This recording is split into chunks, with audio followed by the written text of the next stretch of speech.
2, 3, 4, 5. 1, 2, 3, 4, 5, and we live. 1, 2, 3, 4, 5, and we live. 1, 2, 3, 4, 5, and we live. 1, 2, 3, 4, 5. Trey 5. Perfect Time Podcast is about to go live. Go live. Go live. Go live.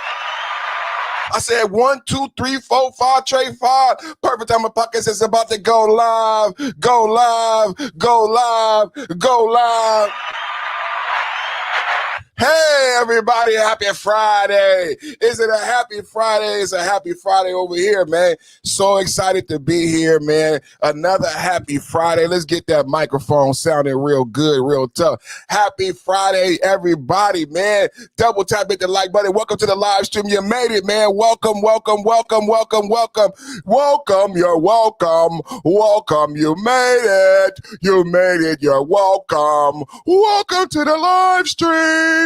Purpose of my podcast, back with the blast, in and out with a dash, so quick, so fast, it won't last. 2026, in and out with a dash. Purpose of my podcast, man. #1 podcast on YouTube for geopolitical and domestic debate, man. Double tap, hit the like button. Double tap and hit that like button. Yes, sir. Friday, baby. Free fries Friday. Nothing is free. People try to get promoted from the fries. You try to get a promotion from the fries, you will not get a promotion from the shift leader today. Perfect Time Podcast, shift leader in the building. Perfect Time Podcast, shift leader in the building. Double tap in the like. Yes, the shift leader's in the building, man. The shift leader's in the building, and we're not giving out no promotions, man. I need everybody to show up on time, clock in, man. Get to your post right now. Everybody, members, subscribers, clock in right now. Get to your post, man. Get to your post. I need to see you get to your post right now. Let me get my goal, my super chat goal. Y'all keep going. We on a spree with the members. Y'all keep going with the memberships. We're going to do us a member only live stream and celebrate. Member only live stream. That means you got to become a member to participate. Double tap hit the like button, man. You got to become a member to participate, man. And the memberships is going up. The subscriptions is going up. The views is going up. Everything is going up. We going up. Double tap, man. So excited, man. So excited, man. Happy Friday, everybody, man. So happy to see you, man. Y'all know how much I love y'all, man. Y'all know how much I love y'all, man. Peace and unity and love in the chat, man. Let me kick off my slides, man. I'll be having all my slides under my desk. I got to get comfortable like Mr. Rogers. Welcome to my neighborhood, man. It's the Perfect Time Podcast neighborhood, man. Welcome to my neighborhood. I'm so happy to have you, man. So happy to have you, man. You know what we do here, man. Trump news, Trump news, Trump news. Giving Democrats the boo-hoo blues. Giving Democrats the boo-hoo blues. Y'all know what we do here, man. Y'all know what we do here, man. Yeah, I'm happy, man. I'm excited, man. Because you know what it is, man? It's another Friday, man. And we are ahead of schedule. I mean, for real. How people might say, perfect, you were supposed to go live at this time and then you went live. How can you say you ahead of schedule? How can you say you ahead? Well, we arrived on time, all the time, perfect time. Shout out all to the good timers, man, that became members, man. Peace to you, man. Bless the chat, man. Bless the chat. This what I mean by we ahead of schedule. So I really concerned about you guys. You know, I don't do this for play. I don't do this for fun. You know what I'm saying? I don't do this for play. I don't do this for fun. You know what I'm saying? You know what I'm saying? So I really love my chat. I love my audience. I love YouTube. I'm very thankful and grateful to YouTube for everything it's provided to me, the tools that we use every day. But when I say we ahead of the mark, man, I wore my chat. It was days ago. First, we were #1 on the New York story, right? And when we unpacked the New York story, we didn't just stay in New York. We went to Austin, and after we unpacked New York and Austin, now what did we extrapolate from the New York story? What's so important about New York? We're talking about Ibrahim. We're talking about the 18-year-old and 19-year-old American citizens. Keep in mind you, 18 and 19-year-old American citizens don't live in New York, live in Pennsylvania, drove all the way from Pennsylvania to throw these improvised devices, right? Homemade improvised devices. Now, they say they were ISIS radicalized. I argue from day one, they weren't ISIS radicalized overnight. Double tap at the like button. They weren't ISIS radicalized radicalized since February 28th when we first invaded Iran. When did they get radicalized, and then how did they acquire? If anybody understands TATP, we were the first to uncover what they had, what they designed, and what they did, and the lengths that they went to. So what you need to understand is, like, anybody acquiring anything, when we talk about Charlie Kirk, when we talk about Dallas, when we talk about any of these shootings, they have to acquire the means to do it. They have to go through planning. So how did these children acquire these things is the number one question. Right? That's the first things first. How did these children acquire these things, right? Children, 18, 19. Actually, we don't even know when did he become 18, right? So when I say children, I'm not trying to insult nobody. I'm actually saying children. When did the children acquire these things? How did they acquire these things? I believe FBI should be interrogating the parents. Just like in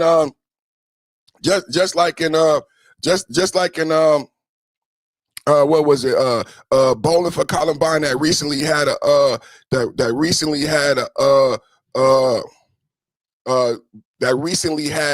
anniversary. I think we should investigate these kids. Parents, right? Because they're 18.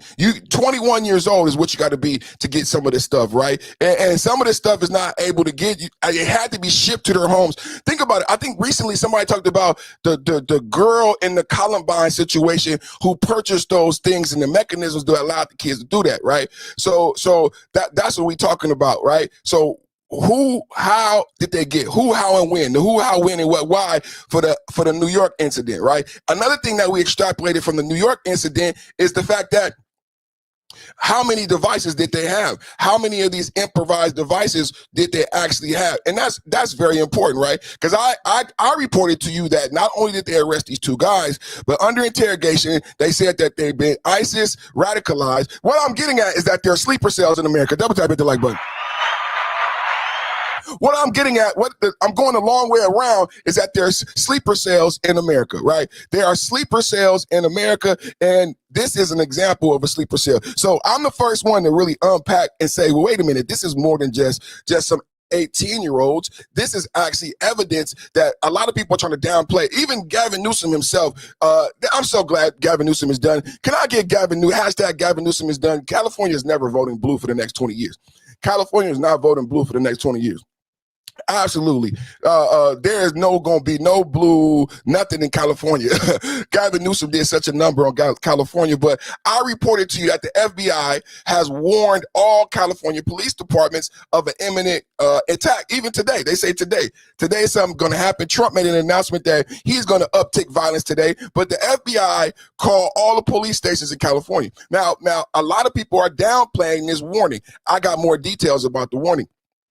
Now, I don't know why they're downplaying the warning, because it's an official warning. Let's go to read some more about the details about this FBI warning California, right? And when I said earlier, we're ahead of the mark.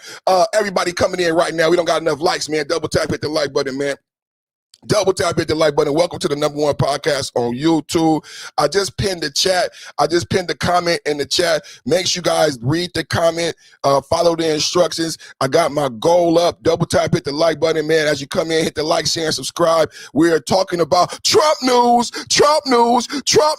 giving Democrats the boo blues. And today it's that U.S.-Iran epic fury update with a sleeper cell warning patched in. So we doing an epic update today. And really, like I'm talking about, I was ahead of the mark on the sleeper cells, right? So I talked about California, and I wasn't even live yesterday. I'm hanging out with my family yesterday. We had to go to the doctor and shit. But yesterday, I hear a lot of people talking about my content. I hear a lot of people talking about California and the FBI warning, and then I hear Gavin Newsom. Gavin Newsom is fired. Can we just say hashtag? Just like Jasmine Crockett got fired, Gavin Newsom is fired. So I hear Gavin Newsom saying that he is not taking the threat as a credible threat. And I'm like, what? After seeing what happened in New York, after we go back to Austin, so before what happened in New York, we have what happened in Austin. So I did my research today, and guess what I found when I did my research today? I found that there's been an uptick of proxy violence in America. Now, let me lay my foundation. Right now, you're watching the Perfect Timing Podcast. This is the #1 podcast for geopolitical and political debate on YouTube. What I've done since the beginning of the Iran conflict is I've laid out pretty much what's actually happening. So far, we've had a lot of successful propaganda on the side of Iran going back before the conflict ever started. How do we get here where CNN is anti-Iran and CNN is giving out media on behalf of Iran? Well, you have to understand that Trump was illegally charged with 36 felonies. Trump tried to assassinate our president twice before you understand why CNN is in Iran and doing media coverage anti-America, anti-Trump. If you don't understand MAGA knew the climate, hashtag MAGA knew the climate. If you don't understand the climate in America right now, you may not understand why Iran is winning the propaganda war, right? Today, we're going to talk about the school. We're going to talk about the school that was blown up. We're going to talk about the truth about the school, not what CNN and the liberal media is reporting to make America look bad, even though they're American. But you guys don't know a lot about these transnational companies and billionaires, right? CNN and a lot of companies that are anti-Trump that you see as traditionally American companies are actually not American. A lot of people that you see as traditionally American are not actually American, don't represent American interests. They're trans-international billionaires, right? They represent these global interests and not particularly your interests, and America's interests don't come first. That's the contradiction with Donald Trump. This is why we love Trump. When Trump goes to Venezuela, when Trump goes to Greenland, when Trump does everything he does, when Trump creates Trump accounts, when Trump institutes tariffs and threatens Cuba, when Trump brings back GDP, when Trump onshores manufacturing, these things are all for everyday Americans. Trump is a billionaire. He never had to run for president again. The things that Trump are doing affects when Trump is the champion of coal, when Trump repeals Obama's EPA regulations and then saves Virginia. Like, this is not about billionaires. Like, everything Trump has done has been done to help Americans. Oh, my wife is calling. Why is she calling me right now? I'm live. What's up? What's up, baby? You got the phone? Okay, cool. Type. Say that again. Do you want me to bring you anything for lunch, or just wait for dinner, or what do you want to do? Where you at? You want to give me a chicken sandwich from Walmart? Well, I'm leaving. I didn't have to go in. I just did curbside pickup, so I'm leaving Walmart. Oh, that's dope. That's dope. Yeah. No, I don't know. It's fish on Friday. I want some fish. Okay. But I'm gonna be live, man. So you don't have to bring me nothing. I'll see you later. Okay. Well, I gotta come home anyways to get the kids pack their bag.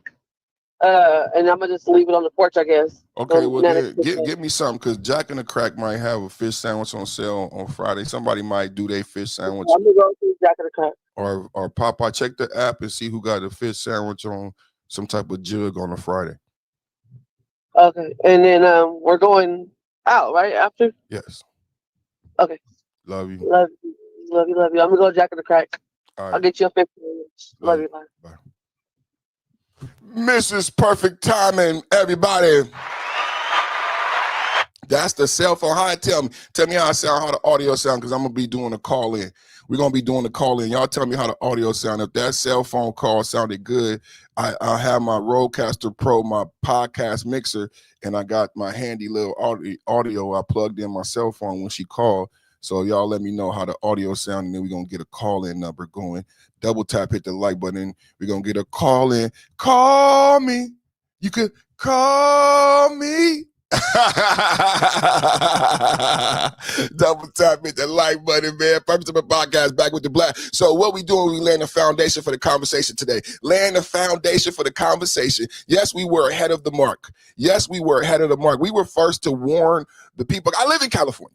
I'm a YouTuber. I'm a podcaster. I live in California. I love what I do. I love the opportunity that YouTube has granted to me. So I take this seriously, right? So I live in California, right? So of course I'm taking seriously everything I'm reporting, right? So the first thing when I learned about it, I said I got to go to my podcast. The one of the number one things you got to understand to be successful in this is to present information to people that's helpful, that's firsthand, right? So that's what I did, and I was the first one to warn people about the warnings in California, and proud about that. yesterday, everybody, we did it. What did we do it? Yesterday was Thursday, right? We did it Wednesday. All we do is win Wednesday. We went into the New York incident, and we went into Austin.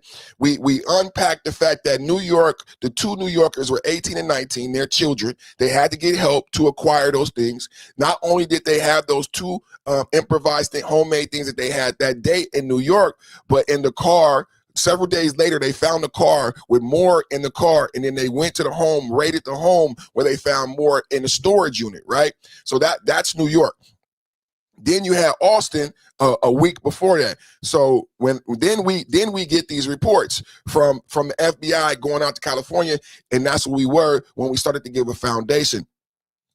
We started to give a foundation so people understand when I say there was an uptick in violence, of proxy violence in America beginning in 2020, there you have to understand what I've said and how we got to Iran is there has been an uptick in proxy violence globally since 2020 when Joe Biden and Kamala Harris became president, right? Joe Biden was never ready for the job, and Kamala Harris was a DEI hire, and everybody saw when Joe Biden failed when he left Afghanistan. The whole globe saw the failure in Afghanistan. The whole globe saw and benefited from the failure at the border. Joe Biden opened the border, then lost the ability to control the border. We all were terrified. Come to find out, when Donald Trump comes into office, more than South Americans came across the border. Ha ha, ha ha, surprise, surprise. More than South Americans came across the border. This is why here on the MAGA Network, Part Time Podcast, when we've been talking about Minnesota, I've been highly pissed off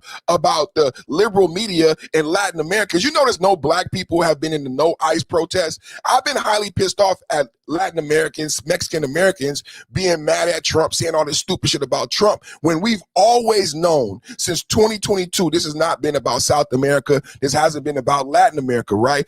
Venezuela and what happened because of Church de Agua and Venezuelan cartel and the way Venezuela was becoming communized, right? And this global advantage that we're doing now. But we all were terrified with the border, right? We were all terrified with the border crisis. Come to find out, Yemenis came across the border. Come to find out, when we talk today, I'm going to talk to you today about something you may never have heard about before. I'm not going to reveal it. I'm going to do a little gatekeeping right now, but I'm going to talk to you about a name. We talked about the proxies, right? Hezbollah, Hamas, the Houthis. And now today I'm talking about their representation in America, because now it's relevant, right? It's actually relevant how long we're going to be in Iran, what the goal is in Iran. Do Americans understand regime change? We have black content creators distracting, making memes, thinking it's funny. I saw a black content creator today highlighting the fact that when Iran took hostages, they let the black people go. But he was good to keep and to let the audience know that they did keep one black individual. So if you're going to make an argument that Iran is sympathetic or empathetic to the black people's plight in America, then why did they keep the one black guy? He explained that they kept the one black guy because he had sensitive information to America. So it never was about, this is what I explained to my audience, it's not about your skin color. It's about being American to these individuals, right? And that black guy could leave because he was in America. When you're in the military and you go abroad, they don't see you as black. They see you as an American GI. They see you as an American GI. So you had to ask yourself, if they're going to keep one black person, did they really give a fuck about the skin color of the hostages that they released? Because they also let go women. Why would they let go women? Why would they let go women? And why would they let go some black who had decided to leave? If I was there as a hostage, as a black man, I would have stayed with the other black man who was military in solidarity. I wouldn't have left. Because this is not about my skin color, right? If you're gonna keep Jamal, then you got to keep me too, Latrell. If you're gonna keep Jamal, you got to keep me too, right? Because you're keeping Jamal because of his military affiliation and his knowledge about America. So this is about America.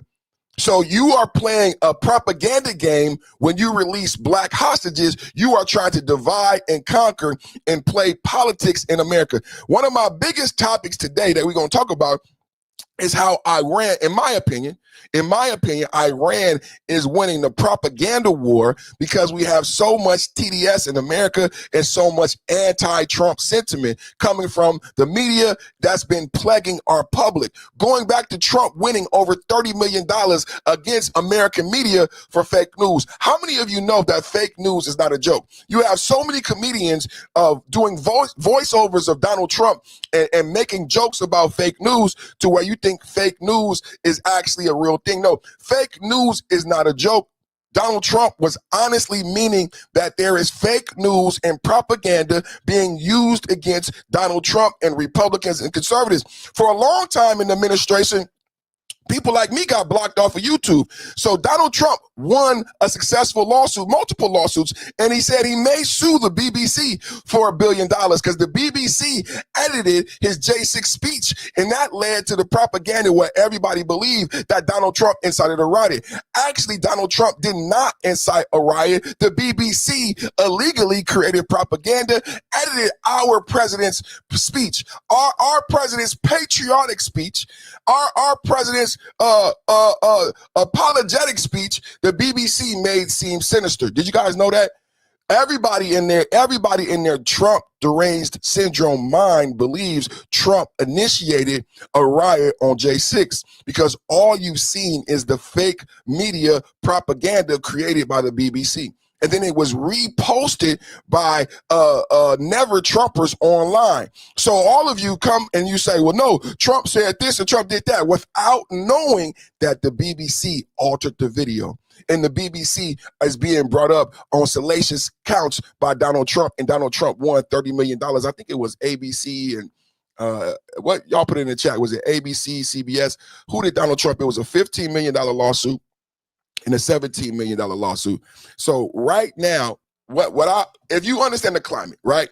What I'm doing right now is I'm laying down the format, the foundation. If you understand the climate of what has been happening, MAGA knows the climate, right? If you understand everything I'm explaining to you about the 36 felonies, right? Letitia James running politically now, Democrats are admitting that was wrong.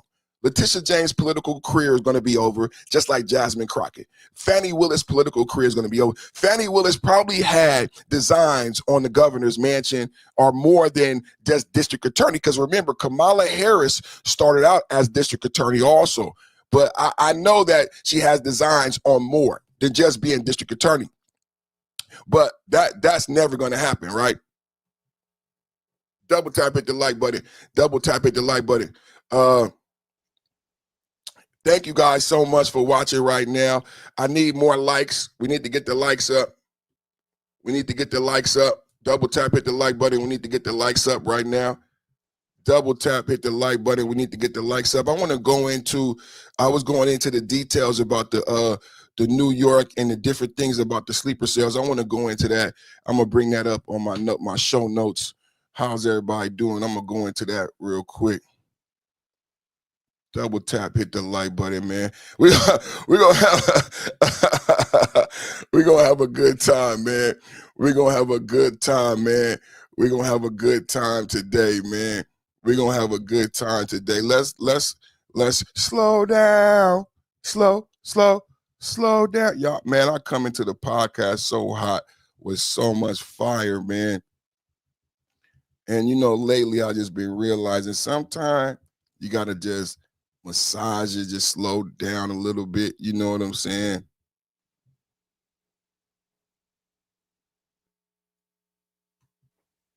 Just gotta massage it sometime, man. Don't rush the podcast. We're not gonna rush the podcast. I'm gonna take my time, man. I need more likes. Everybody as you come in, big favor, man. Big favor, everybody as you come in, man. Big favor, everybody as you come in. Go ahead and hit the like button.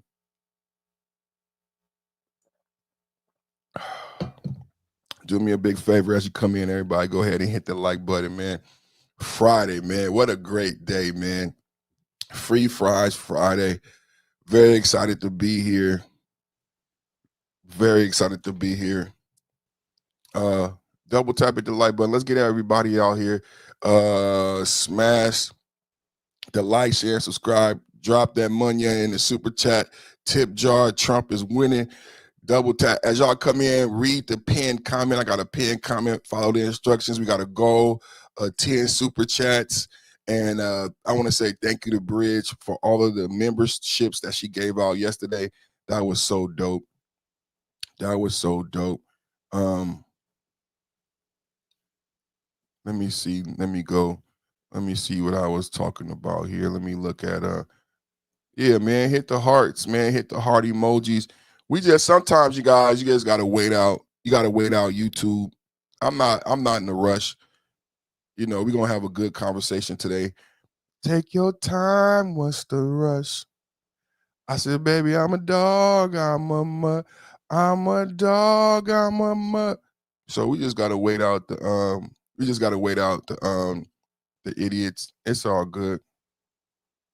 We just gotta wait out the idiots, and then we could have our conversation. Because I've yet to see my brother relax and talk sports. I've yet to see, Bridge, Tammy. I've yet to see anybody come in the chat who love me say, what's up, perfect?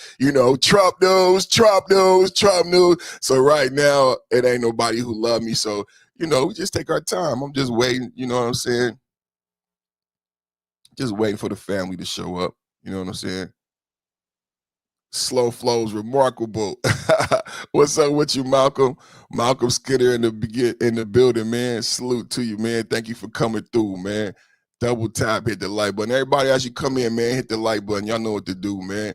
Wipe your feet, man, and enjoy your Friday, man. You know what I'm saying? I don't know why some people not enjoying their Friday, man. You know what I'm saying? Ice cubes in my ear like what day? Ice cubes in my ear like homie down that wall like on JPay. Man, what do you say? Ice cubes in my ear, what a good day. Ice cubes in my ear like what day? Homie down the way got me using JPay. Ex-girl calling on me, she a day late. He said, I dropped the bit, my whip it like a Beyblade. Hopped up out that bitch and then I did my nay-nay. Hopped up out that bitch and then I did my Dougie. Niggas hating on my shit because it's lovely. Man, that's the hardest verse right now. He said, Ice Cube in my ear like what day? Homie down the way got me using JPay. Ex calling on me now, she a day late. Jumped up in my whip and whipped it like a Beyblade. Jumped up out my whip and then I did my nay-nay. Jumped up out that bitch and then I did my Dougie. Y'all be hating on my podcast because it's lovely. Man, I'm just like, what did that young guy say? He said, he said, I whipped it like a Beyblade. Hopped up out that bitch and did my nay-nay. Hopped up out that bitch and did my Dougie. They hating on me because I'm like, that's some Friday shit, man. That's some Friday shit, man. Ice cubes in my ear like what day? Homie down the way, he got me using JPay. My ex be calling on me, bitch, you a day late. I hopped up in my whip and whipped it like a Beyblade. I hopped up out that bitch and then I did my day-day. Hopped up out that bitch and then I did my Dougie.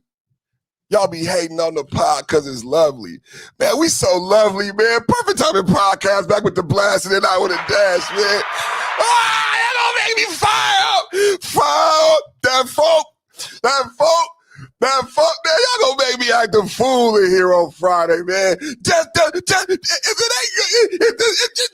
keep acting up. Keep acting up, and I can act up. Y'all keep acting up, and I can act up. That's what I want. That's what I want. Keep acting up, and I can act up. She said, take your time. What's the rush? I said, baby, I'm a dog. I'm a mutt. I'm a dog. I'm a mutt. Oh man, we talking about Iran update, worldwide proxy. Oh man, the real war, Iran versus America, not just Israel. And we've been sleeping. This is the biggest sleep pill most Americans swallowed. The Proxy network was built to fight the U.S. from day one. In 1983, Beirut barracks bombing, Hezbollah/Iran killed 241 U.S. Marines. Deadliest terror attack on Americans pre-9/11. 2023 to 2025, 180 attacks on U.S. forces by Iranian proxies, rockets, drones, EFPs, killed troops in Jordan, wounded dozens more. Iraqi militias alone hit U.S. bases 78 times since October 2023. Now, remember, as I've told you about the uptick in violence from the through line from 2020 when Biden and Harris came to office. Now, yesterday I made a great video about Black content creators who are memeing this struggle.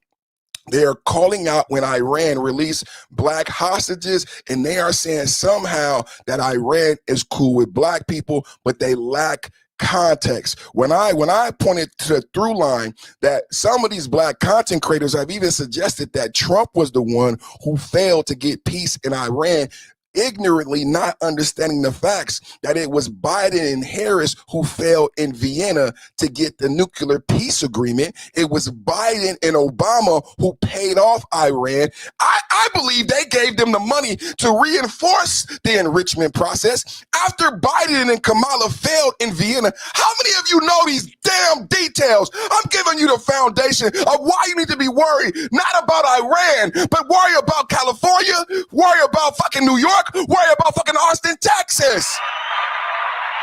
Today, I'm going to talk to you like I've been talking to you every day about Iran's propensity to fuck up shit.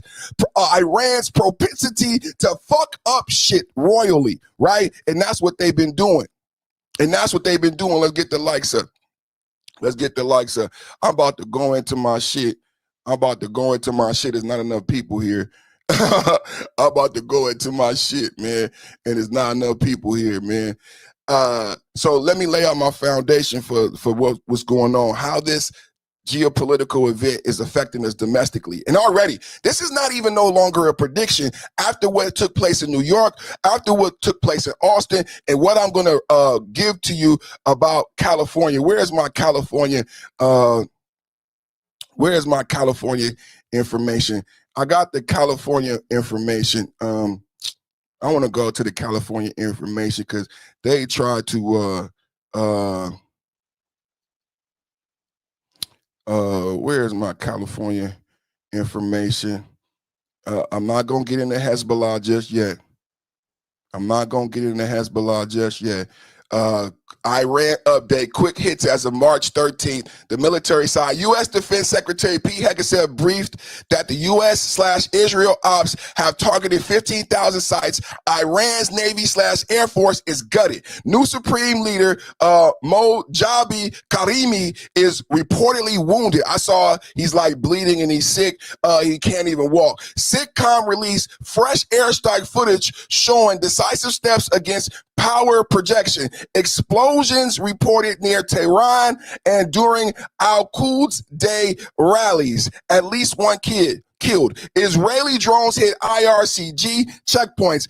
The Iranian response, fresh missile barrage from Iran, and Israel intercepted most of it. But one hit a residential area in northern Israel. New Supreme Leader demands compensation and vows Hormuz stays closed, plus more fronts if attacks continue. Iranian security chief warned U.S. will pay. Broader fallout. Oil chaos. Hormuz effectively is shut down. Regionally spread. Hezbollah. Oh, baby, knock on the damn door. You did, though. Regional spread. Beirut strikes and domestic U.S. threats elevate. FBI warns of retaliating attacks in sleeper cells. This is what we're getting into today. FBI warns of retaliatory attacks and sleeper cells on American soil. Trump and six is growing great, but advisors reportedly push for an off-ramp. Double tap, hit the like button. Are we doing well in Iran? And that's really what we're talking about today is really how I feel Iran is winning winning the Iran is winning the propaganda war, right? The propaganda war. Where's my New York shit? Where's my California?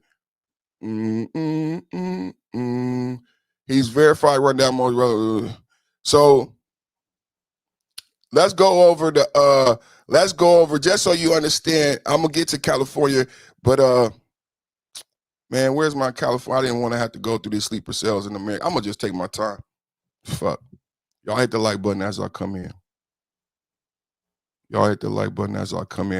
I think I got some music I could put on while I find my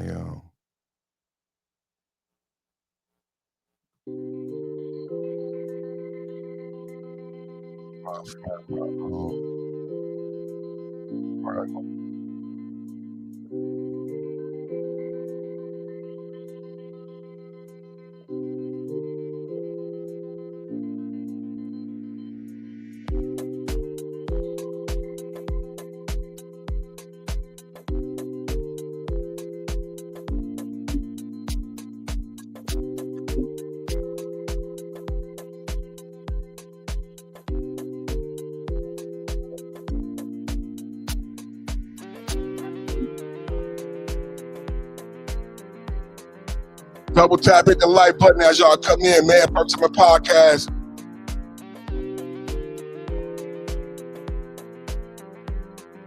My brother said Kurds on the ground. I reported that the other day. Kurds was on the ground. That's what I said when they was talking about. Now he said Kurds and Israelis on the ground. Double tap, hit the like button, man. Can you do regime change from the air? That's one of the things we was talking about, man. Can you do regime change from the air, man? Put a one in the chat. Can you do regime change from the air, or will we have to use ground forces? That's my brother Eric, man. Eric, thank you for the update, man. Shout out to you, man.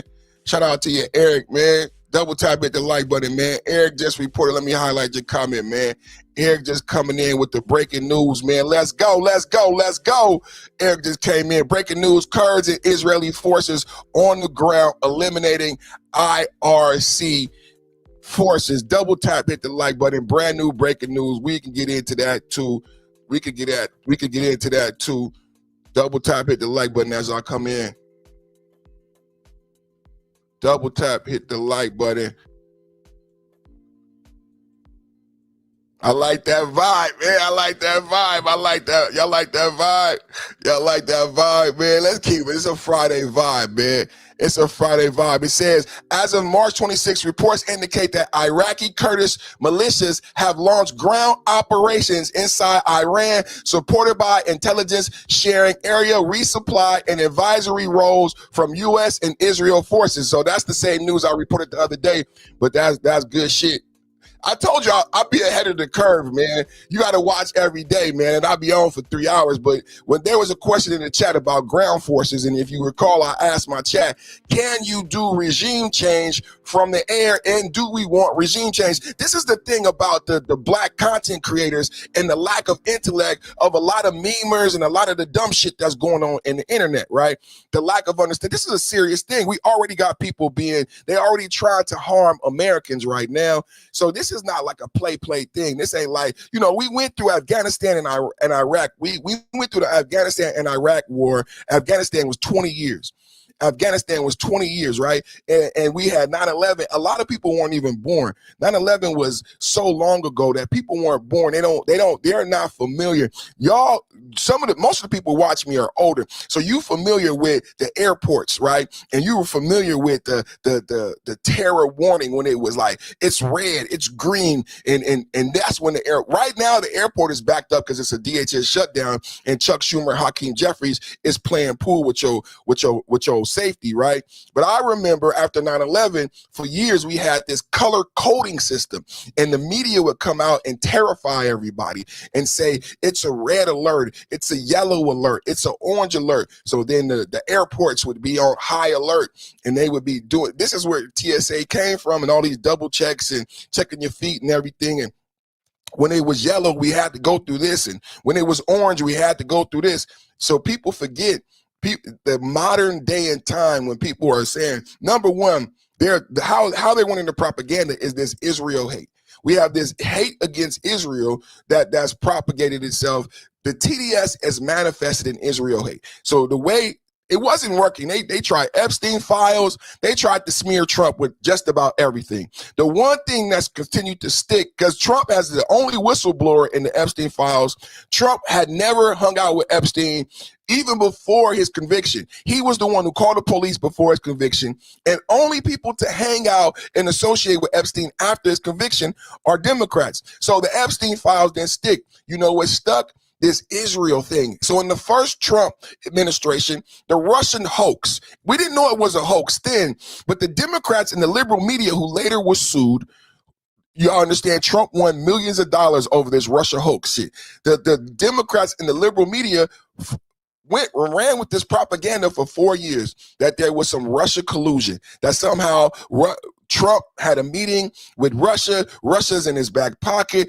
If you guys can recall, this, you still here? Oh, that's right. You gonna drop him off? You dropping him off, or she gonna come get him? Okay. So if you guys remember this playbook, right? As we get into Israel and the propaganda war and how CNN is helping Israel win the propaganda war, right now, what's the major propaganda, right? Double tap, hit the like button as everybody come in, man. Double tap, hit the like button as everybody come in, man. Double tap, hit the like button as everybody come in, man. Double tap, hit the like button. Let's get the likes up, man. Let's get the likes up. Let's get the views up. Let's have a good podcast. Because y'all know I'm about to come with some fire, man. I can feel it cooking. I can feel it, man. It's cooking in the back of my head. And when I be spitting like this, man, it be shit that you want to share in the barbershop. Because I just got an idea. I just got something in my head that I got so much knowledge, and this shit just come together like a deck of cards. So check this out. This what just came to me on how Iran is winning the propaganda war and the people who want Trump out of power and want the Democrats. And the Democrats don't. The Democrats are the technocrats. I don't know if you know this. The Democrats are the technocrats. The Democrats are NVIDIA, right? The Democrats don't represent you. This is the sick part about the Democratic Party and all of the bullshit rhetoric that you hear. The Democrats don't even represent you. They don't give a fuck about you. Chuck Schumer, Hakeem Jeffries, as they say all this shit. Have you heard Chuck Schumer or Hakeem Jeffries bring up anything about your grandmother's insurance skyrocketing? Just to prove my point that the Democrats don't represent you. Have you heard Chuck Schumer or Hakeem Jeffries say anything? Remember, they shut down the government for 43 days. They tried to fearmonger. They ruined your Thanksgiving. They ruined your holidays. And they said, oh, your grandmother, she's going to die. She won't be able to afford her medication. That's 21 million people. Their premiums will go up and Trump is going to kill people. Oh, boo-hoo, boo-hoo. I don't hear shit. I don't hear shit. Do y'all hear anything about grandmothers dying? I don't hear shit. Do you hear Chuck Schumer, Hakeem Jeffries, anybody on the Democratic side who shut down the government for 43 days over these Obamacare subsidies? Obamacare is done. Obamacare expired. I haven't heard anything. Right now, the government is shut down again. These same people who didn't get paid are not getting paid, right? And this is not even on the discussion. I've reported over and over again about the shutdown, and what is Hakeem Jeffries asking for now? Hakeem, I told you the shutdown is just a Democratic tactic. They don't give a fuck about you. They represent the technocrats. So the government is shut down again. Two things. You haven't heard shit about Obamacare. No one is giving a fuck about Obamacare since they shut down the government 43 days ago. You should be pissed off. They took your food stamps, they fucked up your Thanksgiving, and they never gave a fuck, bro. They never gave a fuck. And they don't give a fuck right now. If you want, the Democrats want victory in 2026, right? Obamacare expired under Biden, right? Biden made the Obamacare subsidies temporary. Obamacare expired December 31st. They are waging war against the TSA agents, but yet have they put out a new plan. If you want to win in 2026 or 2028, the way you win as a Democrat is you say, they kill Obamacare, I'm going to give you a better health care plan, right? I have, as the presidential nominee for the Democratic Party, here is my health care plan. Number one, I'm going to make the Obamacare subsidies permanent. We're going to fix Obamacare. It's a darn shame that Obamacare is still fucking broken since 2008. That's 16 fucking years, and Obamacare is needing a fix still. That means the bill was not good from the beginning. All it ever did is made insurance companies rich, trillions of dollars rich. But anyway, The Democrats don't have a solution. Trump has Trump RX, Dr. Oz. He put a huge tariff on France, made Macron lower drug prices, which lowered your drug prices. Trump has solutions and fixes in place. But if you're a Democrat right now, you have the government shut down again, but not for health care. Despite the fact you shut down the government in 2025 for 43 days, the longest shutdown ever, we're in a shutdown again, but not for healthcare. And you don't hear them saying that in order to open the government, we want concessions in healthcare. No, they want bench warrants for illegal immigrants. They're not even discussing healthcare. They're not even discussing healthcare. Isn't that something?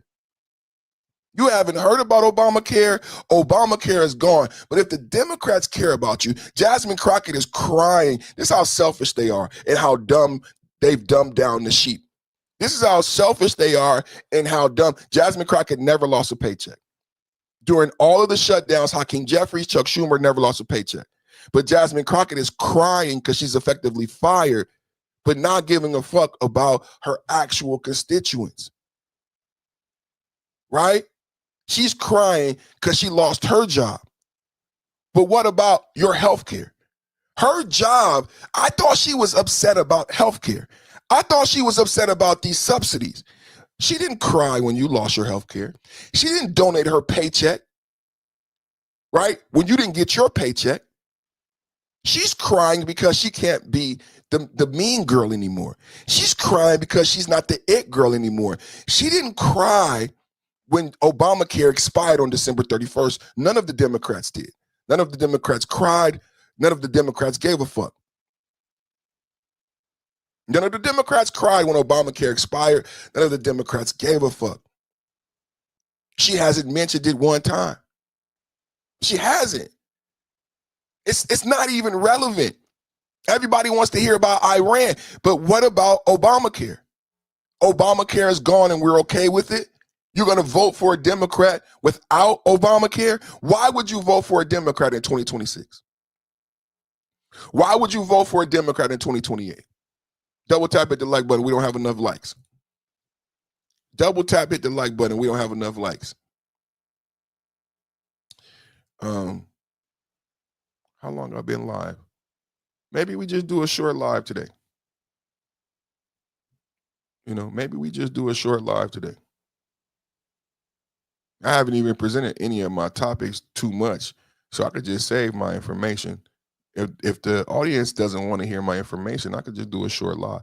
I had an idea about doing a live. Shoot, Eric, what you got that's funny? If the audience doesn't want to hear the information today, I could just, save my information. I'm not going to play with YouTube. I'm not going to do the weak shit. You know what I'm saying? I'm not going to play with YouTube and do the weak shit, I'm just going to relax and enjoy my Friday and enjoy my weekend. I'll come back and holler at y'all on Monday. Because y'all know I don't do the weekend. Sometime I'll be thinking I'm going to do the weekend, but the time with my family is so precious and important, I don't even fuck around. I don't even fuck around. What you got, Eric? What you got?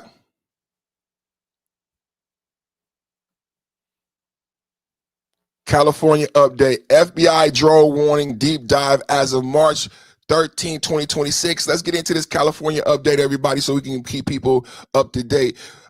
This just dropped. This is the perfect West Coast chapter, the exact proxy sleeper drone nightmare we've been breaking down.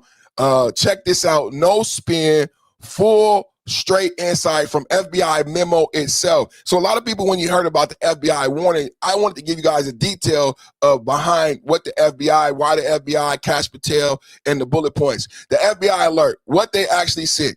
Distributed end of February and early March 2026 to California law enforcement via LA FBI office and Joint Terrorism Task Force partners. Exact wording. This is the first time you're going to hear this of the FBI memo that went out and why they sent, why they felt. Tell me in the chat after we read this if you think the warning was warranted. Exact wording. We recently acquired unverified information that as early as February 2026, Iran allegedly aspired to conduct a surprise attack using unmanned aerial vehicles, UAVs, from an unidentified vessel off the coast of the United States homeland, specifically against unspecified targets in California. In the event, the U.S. conducted strikes against Iran. Key disclaimers. In the memo itself, no info on timing, method, exact target, or perpetrators. Purely aspirational, no active plot confirmed. How the FBI got the info. This was a signal tip that came in shortly after the February 28 strikes kicked off. Sources. FBI spokespeople and law enforcement briefed on him, described it as acquired intel, classic IC language for a mix of human sources or liaison reporting, possibly Israel Mossad sharing given how tight they are right now, signals / electronic intercepts of Iran or proxy chatter, open source and foreign partner tips. FBI Director Patel and LA field office treated it like every other raw tip and heightened threat environment. They shared it for awareness with local cops and also ports. Ports are huge in California. California is the 4th largest economy in the globe and an agricultural state. If anybody wondering why would they bomb California specifically, California is the 4th largest economy in the globe and an agricultural state. We grow the world's greens. If you're looking to cripple America in the same way that America is crippling Iran by going after certain targeted areas, California is the best. It's on the coast, and it means so much, not just strategically in location, but what it provides not only to America, but to the globe. So if you affect California's ability to produce food globally, then the whole world can pressure America, because now California is affected and global food output is affected. Just in case you were downplaying them wanting to attack California, just in case you didn't understand why they might want to attack California. Again, FBI Director Patel and the LA office treated it like every other raw tip in heightened threat environment. They shared it for awareness with local cops and ports, naval bases, and critical infrastructure could quietly raise posture quietly. FBI public affairs even posted the full memo on X yesterday to shut down panic headlines, stressing it was unverified from day one. Gavin Newsom's response: California dim playbook, there is no imminent threat to state. I disagree with that. My brother Eric put a question in the super chat. I disagree with Gavin Newsom saying there's no imminent threat. Guess what country has voter ID laws now for elections? Drum roll, please.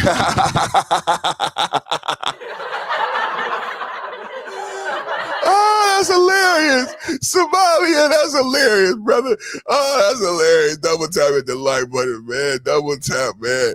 Shout out to you, man. That's hilarious, man. That's hilarious, man. Somalia. Hey, that's hella funny, man. Oh, man. That's hella funny. That's hella funny.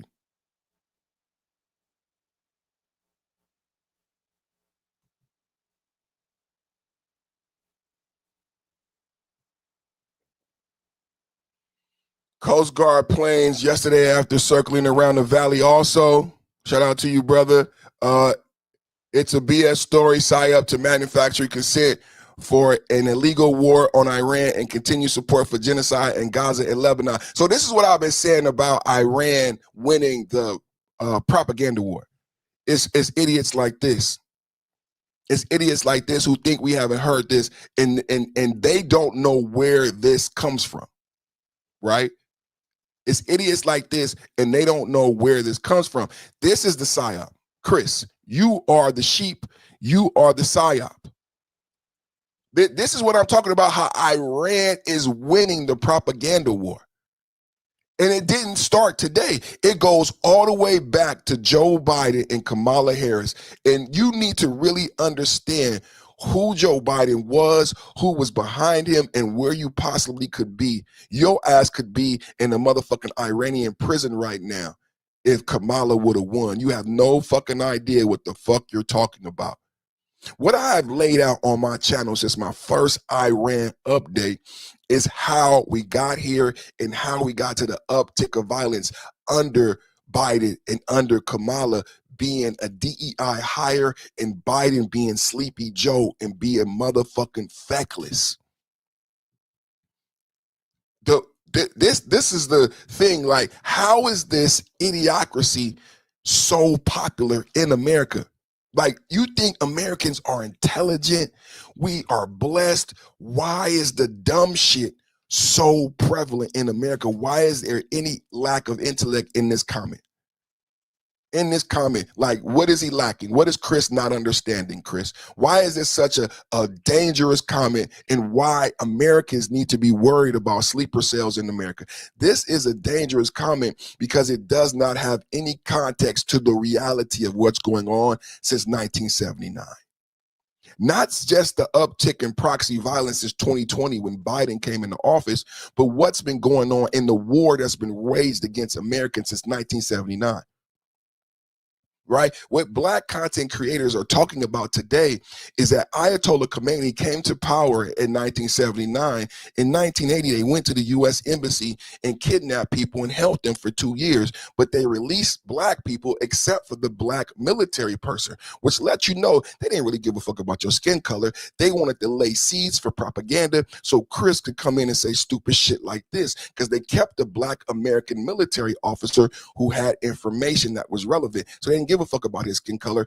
I promise you, they didn't give a fuck about the skin color of the Black people that they let go. They knew how to play propaganda. So this idiot would come in our chat rooms and say stupid shit. He doesn't understand the difference between Shia and Sunni. He doesn't understand how Ayatollah Khomeini came to power in 1979, the political promise that he made in 1979 to kill Americans and Israelis and wage war against the infidels, a jihad, and they effectively went out and did that. And I've laid out timelines and strategy where Hezbollah, Houthis, Hamas, not just 9/11, but continually have, in Beirut, have continually killed Americans, killed American soldiers since 1979, fulfilling their political promise. Ayatollah Khomeini is a politically elected a leader. The Shah was dirty. Another thing that these ignorant Black content creators are doing is talking about how the CIA and MI6 took over Iran in the 50s, but not talking about the Cold War and all of the bullshit that America did. So after World War II, you know who ran Iran? Russia. And I see Chris isn't saying anything because he's a fucking idiot. So Russia ran Iran after World War II. See, and it wasn't a problem. Can anybody tell me why it wasn't a problem for Russia to be in control of the Straits and Iran after World War II? Because there was no Cold War, and Russia and America and the Allies were all on the same side. If you guys remember, so we didn't get mad at Russia going over and securing because it's their border. Russia felt like they needed access to warm water, and they wanted to control the natural resources in Iraq and in Iran. So Russia, after World War II, ran Iran, and then the Cold War. And we're not going to get into the Cold War and all of the bullshit behind the Cold War and the lies behind the Cold War. But then this fake bullshit called the Cold War comes out, and all of a sudden America doesn't like Russia anymore. So then America, via the CIA and the Britons, via MI6, they go take Iran back from Russia because Russia's not our friends anymore.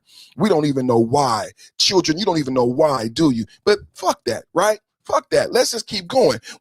Russia's not our friends anymore, even though they were our friends in World War II.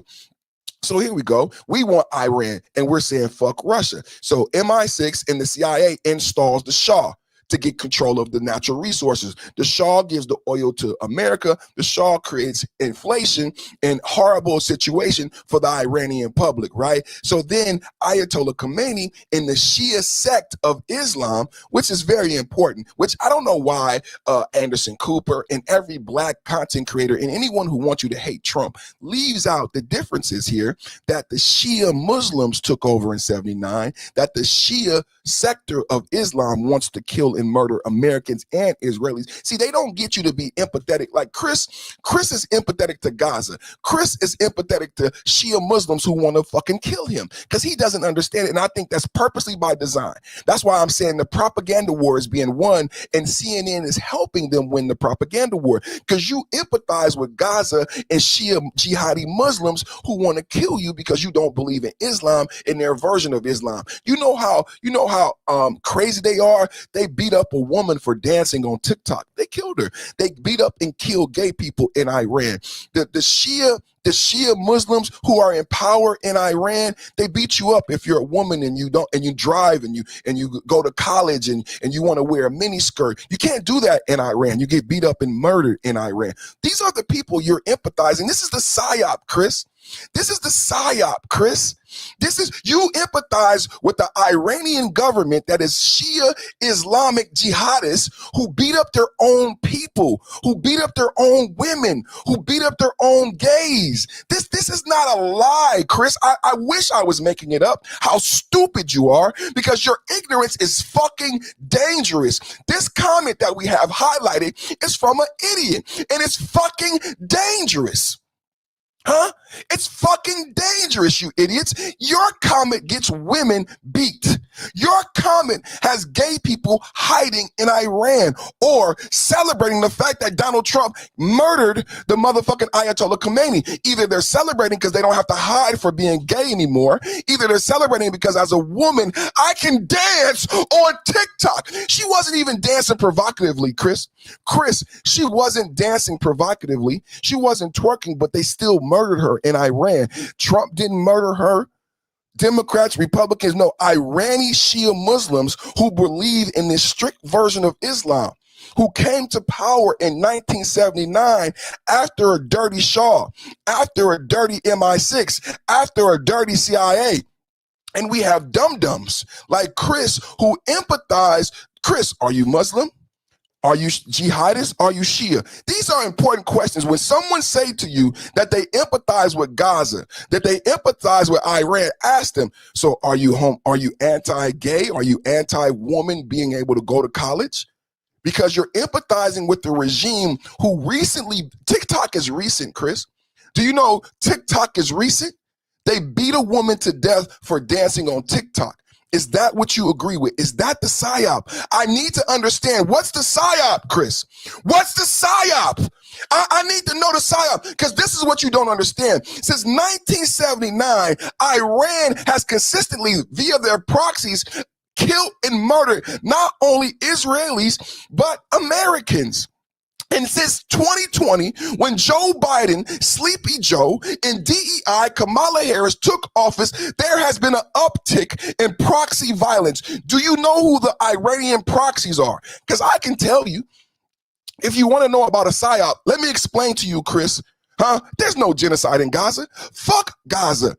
There's no genocide in Gaza. Why would you empathize with Gaza and Hamas when they are the ones who attacked Israel? You guys got to see how powerful the social media and how media is in 2026. Do you guys understand? Israel didn't attack Gaza, but Israel is the bad guy. Gaza attacked Israel. Now, let me tell you about Iranian proxies so you can better understand October 7th, 2023, but even better, October 8th. October 8th. They never tell you about October 8th, 2023. Iranian proxies, Hezbollah, $700 million annually, Chris. Hezbollah. No. It's not how much Mossad is paying me, bitch. It's not how much Mossad is paying me, bitch. Let's highlight the dummies. It's not how much Mossad is paying me, you stupid bitch. It's not how, no. It's how much Iran is paying Hezbollah, and it's more. And it matters because dummies like you think Bibi Netanyahu is the one funding Hamas, but you don't know how much it would cost to fund the army. See, Bibi Netanyahu, this is the psyop. I'm helping you with the psyop. The psyop is you believe Bibi Netanyahu had enough money to fund a war when Iran was giving Hezbollah $700 million annually. $700 million annually. It's not about how much Mossad is paying me. It's not $700 million. It's not 700 million. See, the Iranian proxies are being paid billions of dollars, 700 annually. Hamas, over 100,000 rockets. Hezbollah has rockets and drones. And Hamas, the ones who did the attacks on October 7th, $300 million fucking dollars annually. And drones and targeting and missiles. Hamas could never do October 7th without Iranian support. You didn't know that. You have been buying up propaganda. Eat up the propaganda. Eat up the propaganda. I love Hamas. I love jihadist Muslims. I don't even know what a jihad is. You don't even know what a jihadist Muslim is. You don't even know what the Shia is. You don't know what the Shia believe. You don't know what the Shia swear to 5 times a day. They pray to Allah. Allah Akbar. Allah Akbar. Kill the infidel. Kill the infidel 5 times a day. 5 times a day. And you tell me, huh?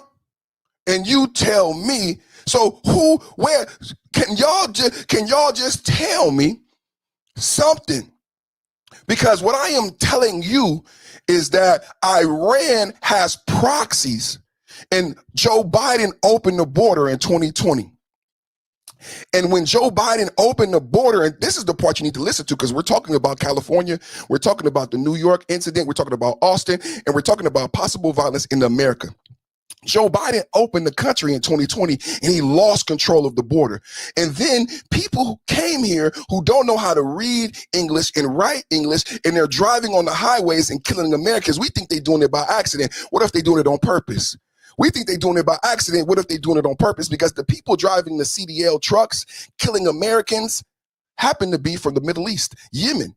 They're not from Latin America. All of these CDLs, how many people are in America, came in America in 2022, are empathetic to Iran like you? That's a rhyme. How many people are in America, came in America in 2022, are empathetic to Shia, Muslims, and jihadists? You know, 80% of Muslims are Sunni. They don't believe in the Shia jihad. I wish more Americans understood the difference between Shia and Sunni, and what the Shia believe, what Ayatollah Khomeini believe, how Ayatollah Khomeini came to power, the political promises that Ayatollah Khomeini made, and how he made good on those promises by attacking Israel and attacking America. Then you would understand how dangerous it is and how promised they are. Why does Hezbollah need 100,000 rockets? Just for anybody out there who thinks that we are wrong. Why does Hezbollah need 100,000 rockets? So today, you know what I want to talk to you about? And this is very important. You know what I want to talk to you about today?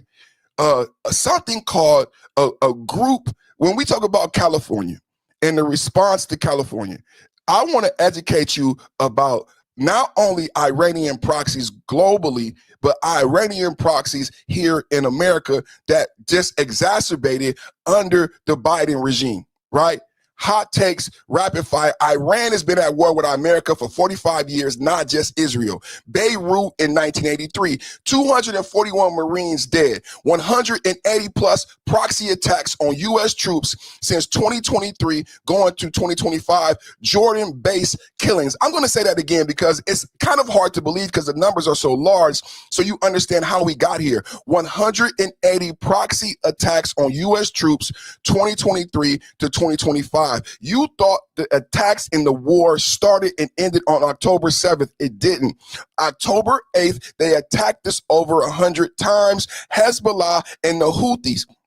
Listen, 700 million every year to Hezbollah alone. They eat and sleep, rocket, and run global terror on Iranian cash. That's more than some Hollywood budgets. Unit 910. I want to talk to you today about Unit 910. Can I get someone to put Unit 910 in the chat? Because now we're going to talk about California and the threat to violence in America, thanks to Joe Biden opening the border and the people who came across him. Unit 910 equals Hezbollah black op sleepers, naturalized Americans in New York, Michigan, and the Bronx. Double tap at the like button. What are the details from the bombing in New York? What are the details from the bombing in New York? Well, 18 and 19-year-old Ibrahim lived in Philadelphia and are American citizens because their parents were naturalized. 18 and 19-year-old Ibrahim lived in Philadelphia and are American citizens because their parents are naturalized, and they decided to drive to New York with improvised devices. 5 of them have more in the storage and destroy fucking America. That's the truth. Unit 910. Hezbollah Black Op Sleepers. Remember where you heard it first, because I don't hear it on CNN. CNN is in Iran right now. CNN is Iran right now talking shit about my president. CNN is in Iran right now saying propaganda about a girls' school, knowing that that girls' school was part of the military base, knowing that America would never target a girls' school, knowing that Iran and Hamas do this type of shit on purpose. So now Israel got all this bad press because Hamas likes to hide kids behind bombs and shit, and then Iran and the motherfucking Shia Muslims put a motherfucking girls' school next to an active fucking base. That's what they do. They put a motherfucking girls' school, and the school was actually on base for forever. When they built the base, the school was part of the base. Just recently, they put up a paper mache wall, and now they want to say, well, the school's not. And I don't know why CNN is on their side. I have no idea why CNN is on their side. And not telling American people the truth, that this is what Hamas did to Israel, to poison pin you against your own country. And for some reason, you got people like Chris coming in my chat saying he empathizes with Gaza. When Gaza attacked Israel via Hamas, who is an Iranian proxy who's receiving billions of dollars, not only money, but missiles and drone technology. They never would have been successful on October 7th without the support of the Iranians. Hezbollah, 700 million, Hamas, 300 million, but don't forget about the Houthis. Don't forget about the Houthis, who shut down the Red Sea with missiles and drones supplied to them by who? Iran! Iran is the head of the snake. Iran is the head of the snake. And after October 7th, it was eerily clear that we could not no longer play around with Hezbollah and the motherfucking proxies, that if we continued to play footsie with the proxies, they would have another 9/11 on American soil. Do you want a 9/11 on American soil? Do you want an October 7th on American soil? Because Iran had an uptick. So in 2021, Joe Biden failed to get the Iranians. In Vienna, we had a nuclear conference. A lot of black people on the internet are ignorant, saying that Trump failed to get peace in Iran. No, Joe Biden met with Iran leadership in Vienna, and they failed to get a peace agreement, and they failed to get Iran to stop enriching uranium. I argue that Iran saw Joe Biden's sleepy ass.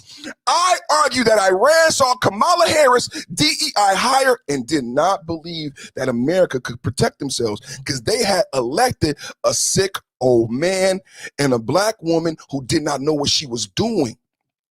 So Iran left the Vienna conference and began re-enriching uranium. Now, keep in mind, my chat educated you that not only did Biden fail in Vienna, but Biden and Obama gave money to Iran. The strategy of Biden, you don't even know this. The strategy of, but MAGA does.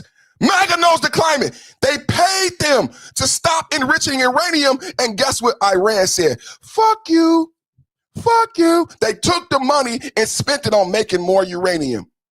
So so in 2022, you have this uptick of proxy violence. They were emboldened by the meeting in Vienna and the way Biden left Afghanistan with his tail between his legs. I argue today they were emboldened by Biden. It's not about Mossad, bitch. It's not about Mossad, bitch. It's about you little bitch. Iran is paying 700 million, bitch. So please give me one number, you little bitch. How much is Mossad paying me, bitch? Because I just told you how much Iran is paying the motherfucking Hezbollah, Hamas. You don't have a number, little bitch. But what I do have is I have dates of proxy violence from 1979, and I have an uptick in proxy violence when Biden, feckless, sleepy ass, got elected. That makes more sense. It's not that complicated to all of the trolls. It ain't that complicated. Biden was old. Kamala wasn't prepared. The whole world took advantage. It's not even hard. It's not even hard. Biden was old. We saw him fall asleep on stage. You saw him fall asleep on stage. What I am going to tell you today is that the Ayatollah Khomeini, the supreme leader, also watches television. Double tap hit the like button.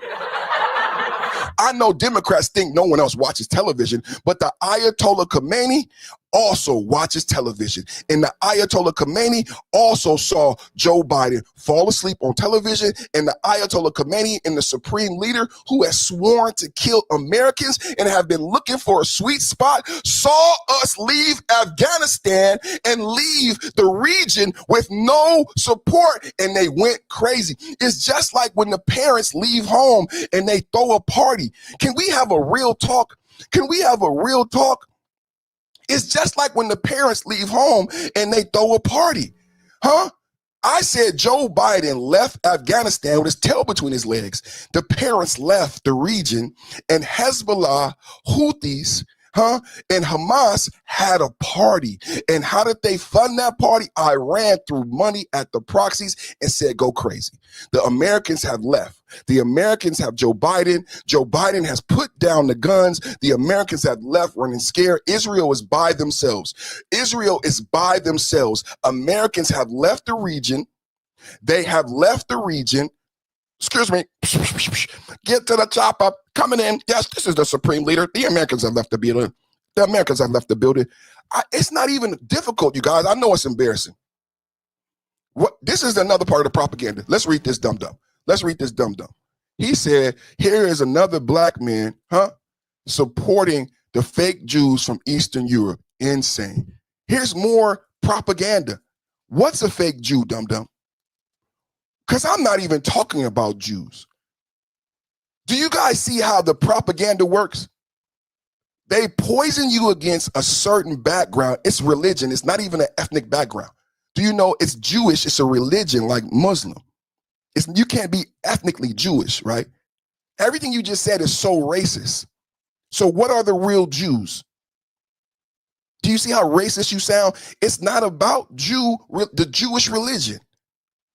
It's about Shia Muslims in Iran and a political promise to fight the people who took their country back, going back to World War II. And in 1979, Ayatollah Khomeini came to power as a Shia Muslim who believes in jihad. See, this is the propaganda. The propaganda is so powerful. He thinks he knows what a real Jew is, but all of the people who say what a real and a fake Jew is, do you know the difference between a Shia and a Sunni? No, you a fucking idiot. You a fucking idiot. You're a fucking idiot. Don't laugh, because this is what dumb black people do. When you say something stupid, then you start giggling like the fucking idiot you are. Don't giggle. Don't giggle. Remain serious with your stupid shit. Don't laugh. That's why people have black fatigue online. Because you actually are a fucking idiot. You actually are a fucking idiot and you don't know what you're talking about. That's why people have black fatigue, because you want to joke. When I am telling you about Hezbollah 910, a sleeper cell that's in America, and violence happening today, there's nothing to laugh about. I don't know, will black Americans still laugh? Will black Americans still laugh when your ass get blown up? I want to know when the black America stops fucking making jokes and giggling. You got bombs in New York. You have a shooting in Austin. People are dying. But you know what? When I did my research today, and a lot of people are going to love this, what about the people murdered in the synagogue when Trump took office? Remember those Jewish people that were murdered? Were those real Jews? There has been proxy violence. So today, you know what I want to talk about? I just laid a foundation of the uptick in proxy violence. in the Middle East in 2020 and it makes sense. It's math, right? Biden left Afghanistan and everybody in America left. So there was no one to check the Iranian proxies after we left Afghanistan. So violence upticked. They felt emboldened to do October 7th. But what you don't know is there was also an uptick in violence on the homeland when Biden was president. Did you guys know that? There was an uptick in violence here. And there is a possibility that will happen again now. That's our topic today. I don't want to argue with dummies. I don't want to argue with dummies. I'm saying under Biden, there was an uptick of proxy violence, and it's mathematical. It's not a complicated thing, so I'm not going to argue about it because it's not worth arguing because you're so fucking stupid. It makes perfectly mathematical sense that when America left the Middle East and the way we left Afghanistan, that it would lead to an uptick in proxy violence in our absence. It's called a vacuum. It's called a power vacuum. The same thing is happening in Mexico with the death of El Muncho. The same thing is happening. So we're not going to argue that. Even though you didn't know it, even though you believe the CNN, even you don't know about how we got here, even though October 7th doesn't just happen. What I'm explaining to you is that October 7th, when Israel was attacked, the way people are acting in my chat, you act like Israel attacked Gaza. No, that's not what happened.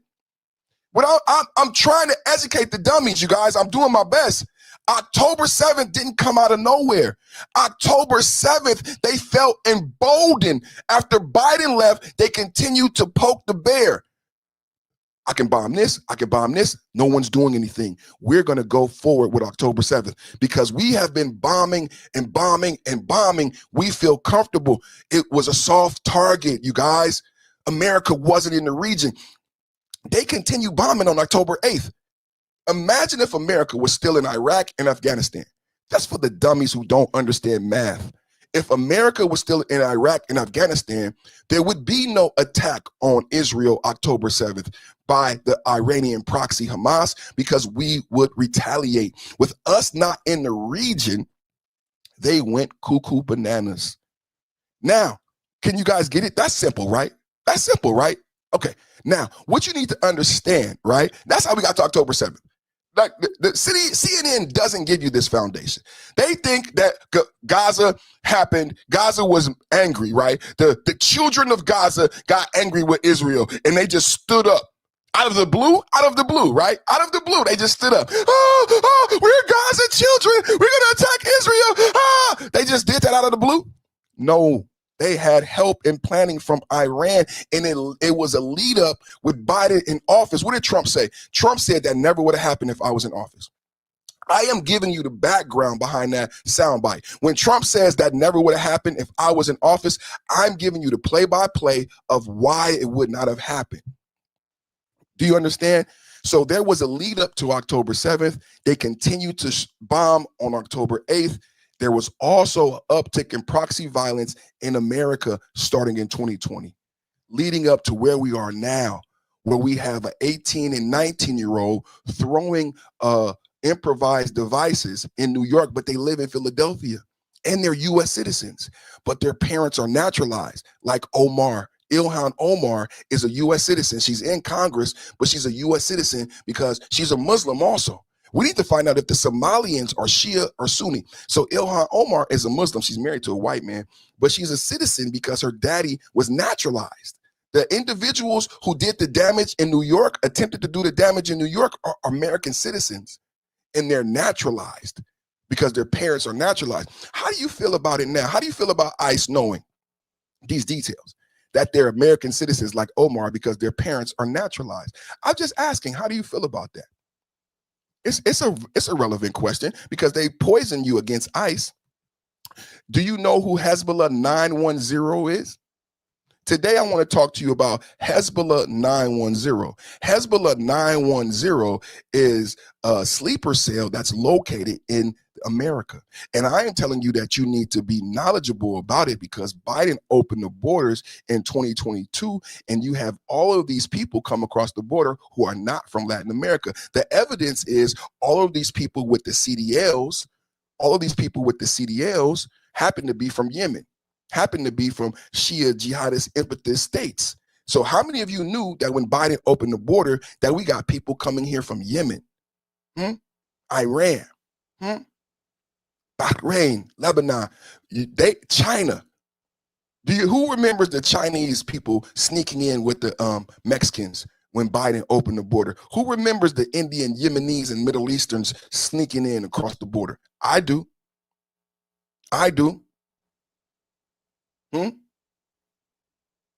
Somebody just put Hezbollah 910, and they are located in America. So when Gavin Newsom tries to downplay that there is maybe some violence in America, Gavin Newsom is a clown. Can I get Gavin Newsom as a clown? Gavin Newsom doesn't care about you.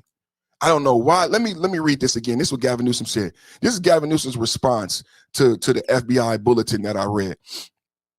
Where let me see this. Where is Gavin Newsom's response to the FBI? I got Gavin Newsom's response. Gavin Newsom response, classic California Democrat. There is no imminent threat to the state. While we are not aware of any imminent threats at this time. What an asshole. I just read to you the goddamn memo. We remain prepared for any emergency in our state. His office, Governor's Office of Emergency Services, is actively working with state, local, and federal security officials to protect the communities. He framed it as a drone. He framed it as drone concerns have always been top of the mind. But we are in a conflict with Iran. Let me read it again. What the memo, this is the memo. I don't know if you read it. They posted it on X the other day. This is the exact wording of the FBI memo that caused Kash Patel to send the warning to California. We recently acquired unverified information that as of early February, Iran allegedly inspired to conduct a surprise attack using unmanned air vehicles, UAVs, from an unidentified vessel off the coast of the United States homeland, specifically against targets in California in the event the U.S. conducted strikes against Iran. This is the exact wording of the memo that the FBI received and why they gave the alerts to California. Right now, what I have up is our brother Nick Shirley. Nick Shirley, now I'm talking to you about Hezbollah 910. I'm talking to you about the New Yorkers who were 18 and 19 who drove from Philadelphia to New York with multiple homemade devices. They had more in the car. Now keep in mind, what I wanted people to do that the news is not doing is count the number of devices and how many Americans could have been unalive. They threw 2 devices, TATP, in the car. They found more TATP. When they raided the home, they found a storage facility where they had a manufacturing plant and more TAT. This is not a fucking joke. It's not a troll moment. Now, to give context to Hezbollah 910 and what we're dealing with on the ground in America, I'm teaching you today about the uptick in violence in the 2020 era under Biden abroad. I also am educating you about the uptick of violence since 2020 on the homeland and how and why it came to be this way. Now you have all these Islam men yelling Allah Akbar. I have a question for you guys. If America were to get in a war with a country like Iraq, who would you guys defend, America or Iraq?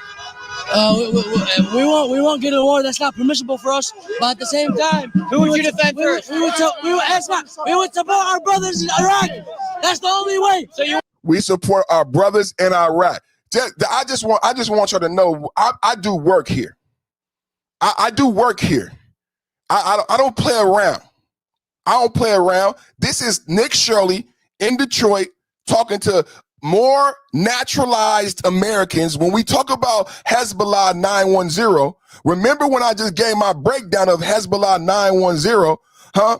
And how they come from naturalized, and their whole MO is naturalized, like Ilhan Omar, sleeper cells who get jobs in suburban areas like the guys in New York, huh? Like the guy, Unit 910 equal Hezbollah Black Ops sleepers, naturalized Americans in New York, Michigan, Bronx, surveilling airports, FBI buildings, waiting for activation.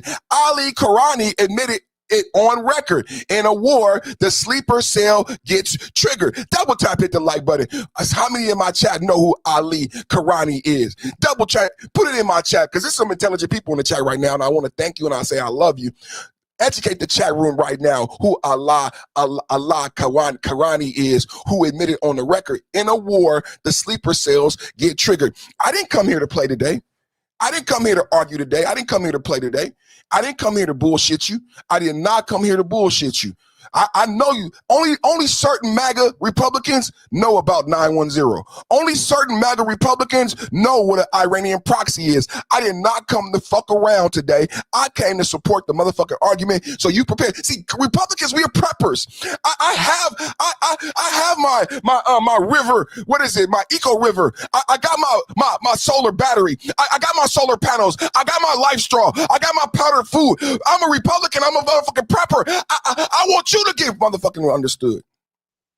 You understand what I'm saying?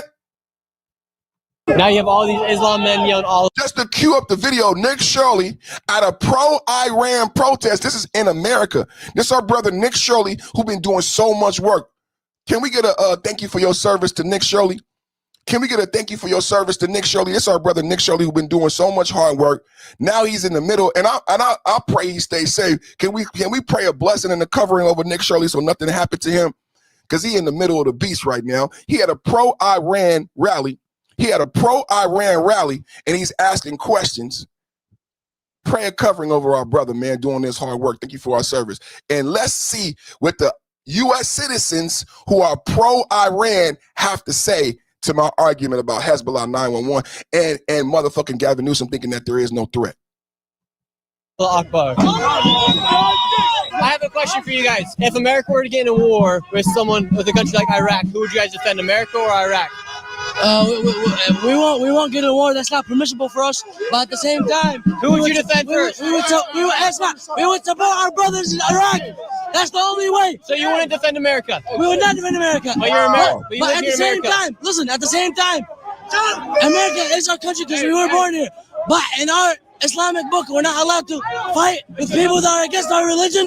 So we just take up the jail time. So you would That's not. what we do. So you would not defend America. I would go to jail instead of fighting for America. And who would you defend if we were to go to war against a country like Iraq again, America or Iraq?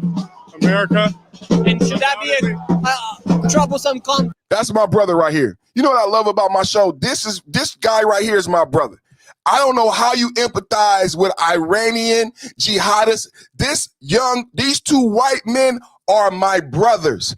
And just because my skin is not white don't mean we not brothers. Double tap it the motherfucking like button. What the fuck is wrong with you guys when you don't know who the fuck your brother is? My grandfather fought alongside his grandfather, motherfucker, in Korea, in World War II, in World War I. That's my brother. These two my brothers right here. How the fuck you empathize with Iran and Gaza? This shit backwards, bro. This shit backwards, bro. And I wish it was a game, bro, but people are gonna die. Conflict of interest for somebody to be here in America that would rather support another nation, like Iraq. Anybody who supports another nation needs to live in that nation. This is a Christian nation. A lot of the Constitution is based off of the Bible. I think he just said, who's that? Cole? Cole. Shout out to you, Cole. Cole, he just said what you said. He just said what you said. Cole, he just said what you said. Huh? Cole, shout out to you, Cole. Shout out to you, Cole. Shout out to you, Cole. Shout out to you, Cole. And how far the country has fallen. Oh, how far the country has fallen. So y'all think I was just gonna talk about? You think I was just gonna talk about Hezbollah 910 and not give you context? You think I was just gonna say something like Hezbollah 910 and not give you context? And not show you how these people are here, American citizens? Did you hear him? I'm gonna play it again. He's an American citizen. His parents obviously were not born here. His parents are naturalized. Let me read it again. I'm gonna read it again. Unit 910 equals Hezbollah Black Ops Sleepers. Unit 910, I am talking about the FBI memo given to California police, the lack of response by feckless Gavin Newsom, and the history of proxy violence in America, not just abroad, in America. Unit 910 equals Hezbollah Black Ops Sleepers. I am telling telling you that the individuals in New York, 18 and 19, with multiple devices, lived in Philadelphia, drove to New York, 18, 19, parents were naturalized citizens. New York, March 7th, two teens, 18 and 19, throw TATP at protest. ISIS pledge, but pre-stocked storage unit, car transport, months of prep, not post February 28th, rush job. Austin, March 1st. Shooter with literal Iranian flag, Quran, property of Allah sweatshirt, days after strikes, but pre-planned symbols and socials. Drones equal the real killer. App 20 to 50,000 shaded knockoffs versus our 3 to 4 million interceptors. 60 to 1 cost, asymmetry. Iran plays economy mode while we burn billions defending everywhere. Menab school strike. Tragic collateral. U.S. Tomahawk hit school next to IRCG naval base under 100 yards. Stale intel mistake, not intentional. CNN leads with U.S. massacres girls in school, buries the human shield-based context, fuels outrage, radicalizes lone wolves here. Let me break it down how and why you need to be worried about violence in America. Because CNN propagandist is in Iran, and they are leading with stories like the schoolgirls who were not targeted, but CNN who happen to, you think they're an American company. I'm telling you that they're a trans international billionaire company. They don't give a fuck about America first. They give a fuck about profits first. But you think they're an American company. You listen to CNN like they have your best interest in heart, and they don't. Because I promise you, what you don't understand about CNN lying about that girls' school is that how it leads to proxy violence in America. Hello? How it leads to proxy violence in America. Because if they're living here already, if there is a Hezbollah 910, and Perfect is not making it up, I wouldn't do that. I would lose my YouTube channel. If there is a Hezbollah 910, and then they hear about CNN putting out news that America is targeting little girls, what else would activate them? How do you feel about it now? Do you understand my points now? Double tap, hit the like button. We don't have enough likes. This is what's wrong. This is what's wrong. We don't have enough likes. Get the likes up. And I want to say I love you to everybody in there supporting the channel. I want to say I love you to everybody supporting the channel. Nick Shirley doing the damn thing. Look at these. These are American citizens. In Detroit, these are American citizens. I know when some of you, my MAGA conservatives, see this, I know you just, everything you voted for, everything that ICE has done, every time you supported ICE, I know when you see things like this, you like, this is why we did what we did on January 6th. This is why we support Trump. This is why we support ICE. Just listen to this. Now you have all these Islam men yelling Allah Akbar. I have a question for you guys. If America were to get in a war with a country like Iraq, who would you guys defend, America or Iraq? We won't get in a war. That's not permissible for us. But at the same time, who would you defend first? We would support our brothers in Iraq. So Iraq is his brothers. Can't make this up. Can't make this up. Iraq is his brothers. We would support our brothers in Iraq.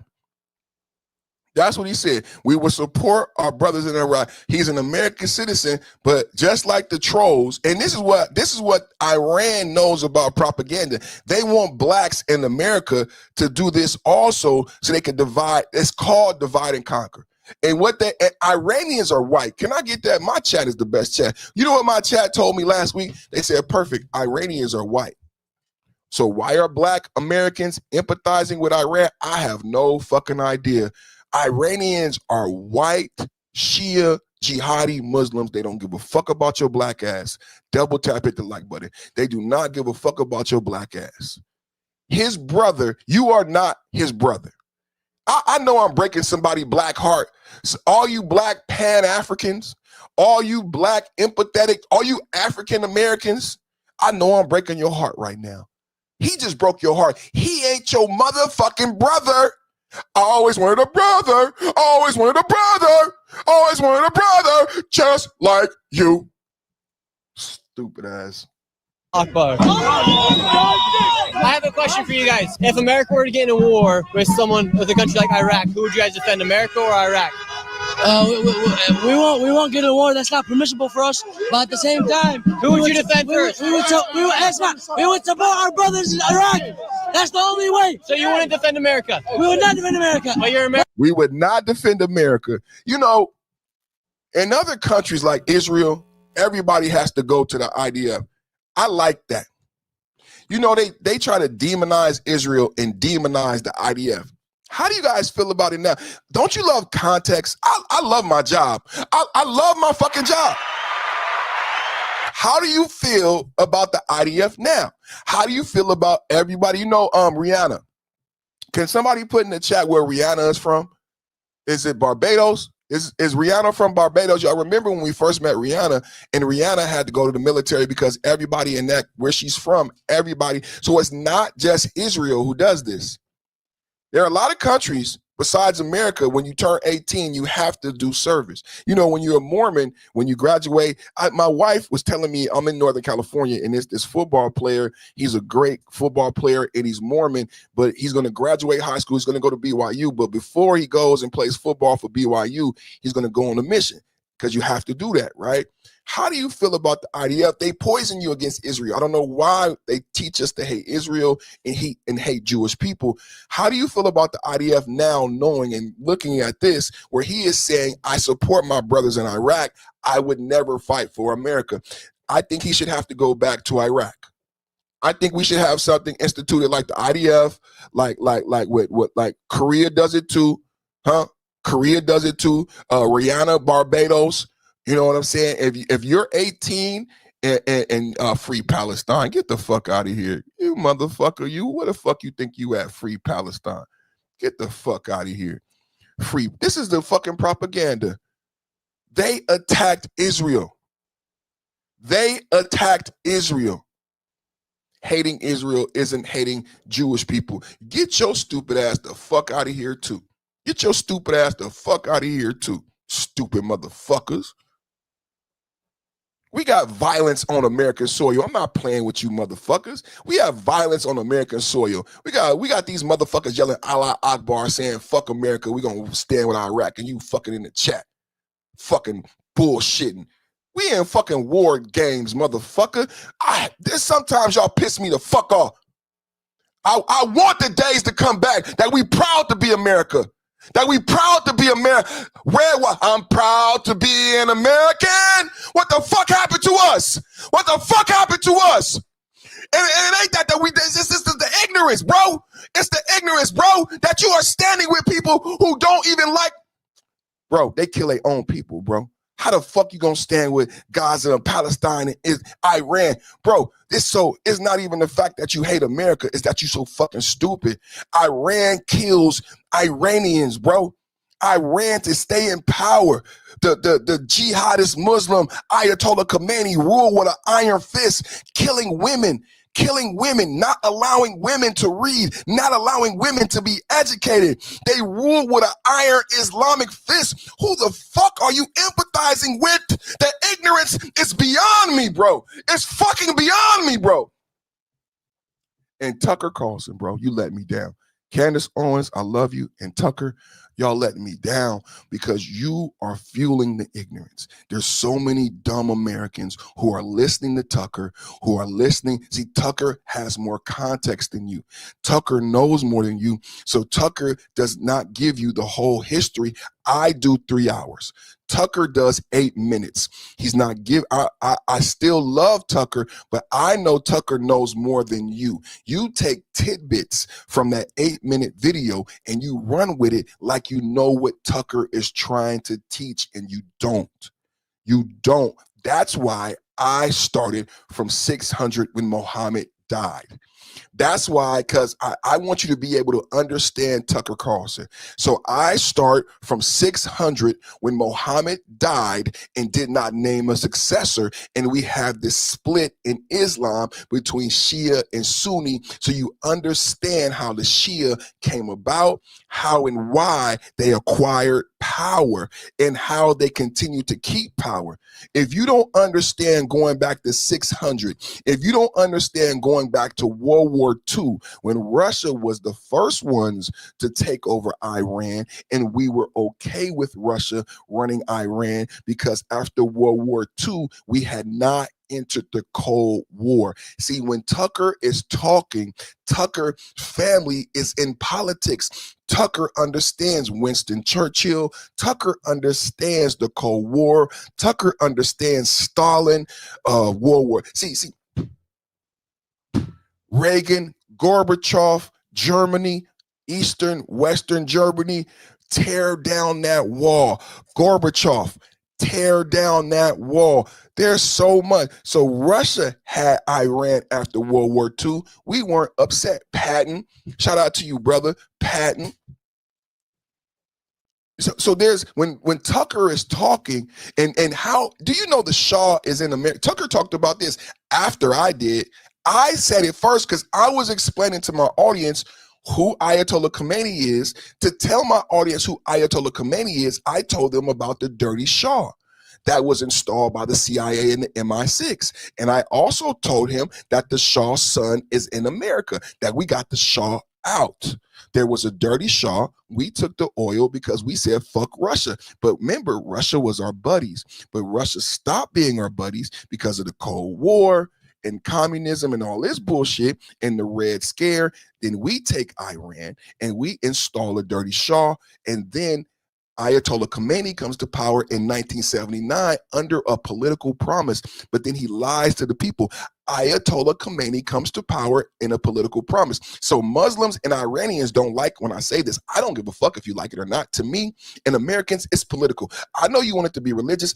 I'm not Muslim. I don't give a fuck. I'm tired of your fucking bullshit. I'm tired of your fucking violence. I'm tired of your fucking bullshit. I'm tired of your fucking violence. I agree with John Kennedy when he says this is sectorial zealots and this is political, because Ayatollah Khomeini in 79 had a political promise. If you elect me to power, I will go after the infidels. I will go after the people who took our country. And ever since 1979, the supreme leader has been fulfilling a political promise. That's what I believe. Fuck you if you don't agree with me. Fuck you, fuck you, fuck you. To me, this was all political.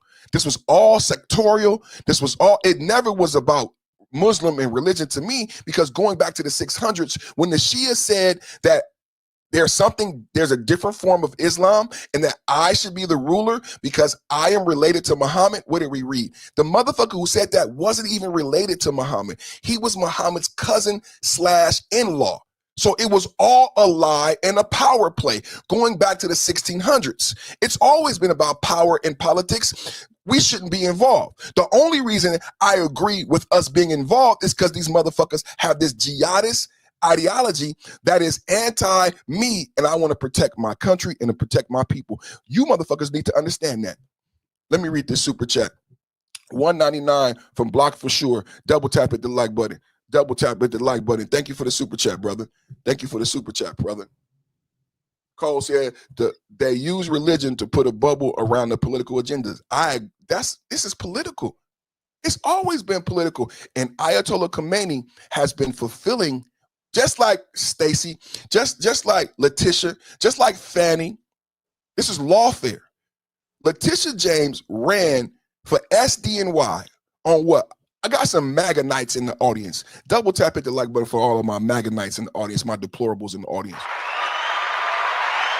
Letitia James ran on what, you guys? Letitia James ran on the promise of what? Prosecuting Trump 36 felonies. Fannie Willis ran on the RICO. This is lawfare, you guys. These are political promises and agendas. Ayatollah Khomeini is no different from Letitia James. He promised to prosecute certain individuals if you put them in power, and that's what he's been doing since 1979. So when you hear Scott Jennings and when you hear people saying that we have been in a war since 1979, Ayatollah Khomeini, the supreme leader in the Shia Islamic Muslim regime, fulfilling their what? Political motherfucking promises. God damn it. Political motherfucking promises. Being 57 years old, I can state this dude is spitting facts. Thank you, brother. Thank you, brother. Thank you, brother. Let me show this again. Let me show this again. This shit is terrifying. This shit, like I could tell people about Hezbollah 910, but it's another thing for them to see it. Some of us are visual learners. I could say Hezbollah all day long. I could say Black Ops, sleeper cells. I could say be careful. They've attacked in America. They've attacked synagogues. That there's an uptick in proxy violence since 2020. I'm going to read all of the attacks that they did. Now you have all these Islam men yelling Allah Akbar. I have a question for you guys. If America were to get in a war with a country like Iraq, who would you guys defend, America or Iraq? We won't get a war. That's not permissible for us. But at the same time, who would you defend first? We would support our brothers in Iraq. That's the only way. So you wouldn't defend America? We would not defend America. But you're American. But at the same time, listen. At the same time, America is our country because we were born here.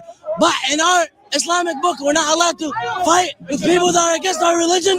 So we just take up the jail time. So you would That's not. what we do. So you would not defend America. I would go to jail instead of fighting for America. And who would you defend if we were to go to war against a country like Iraq again, America or Iraq?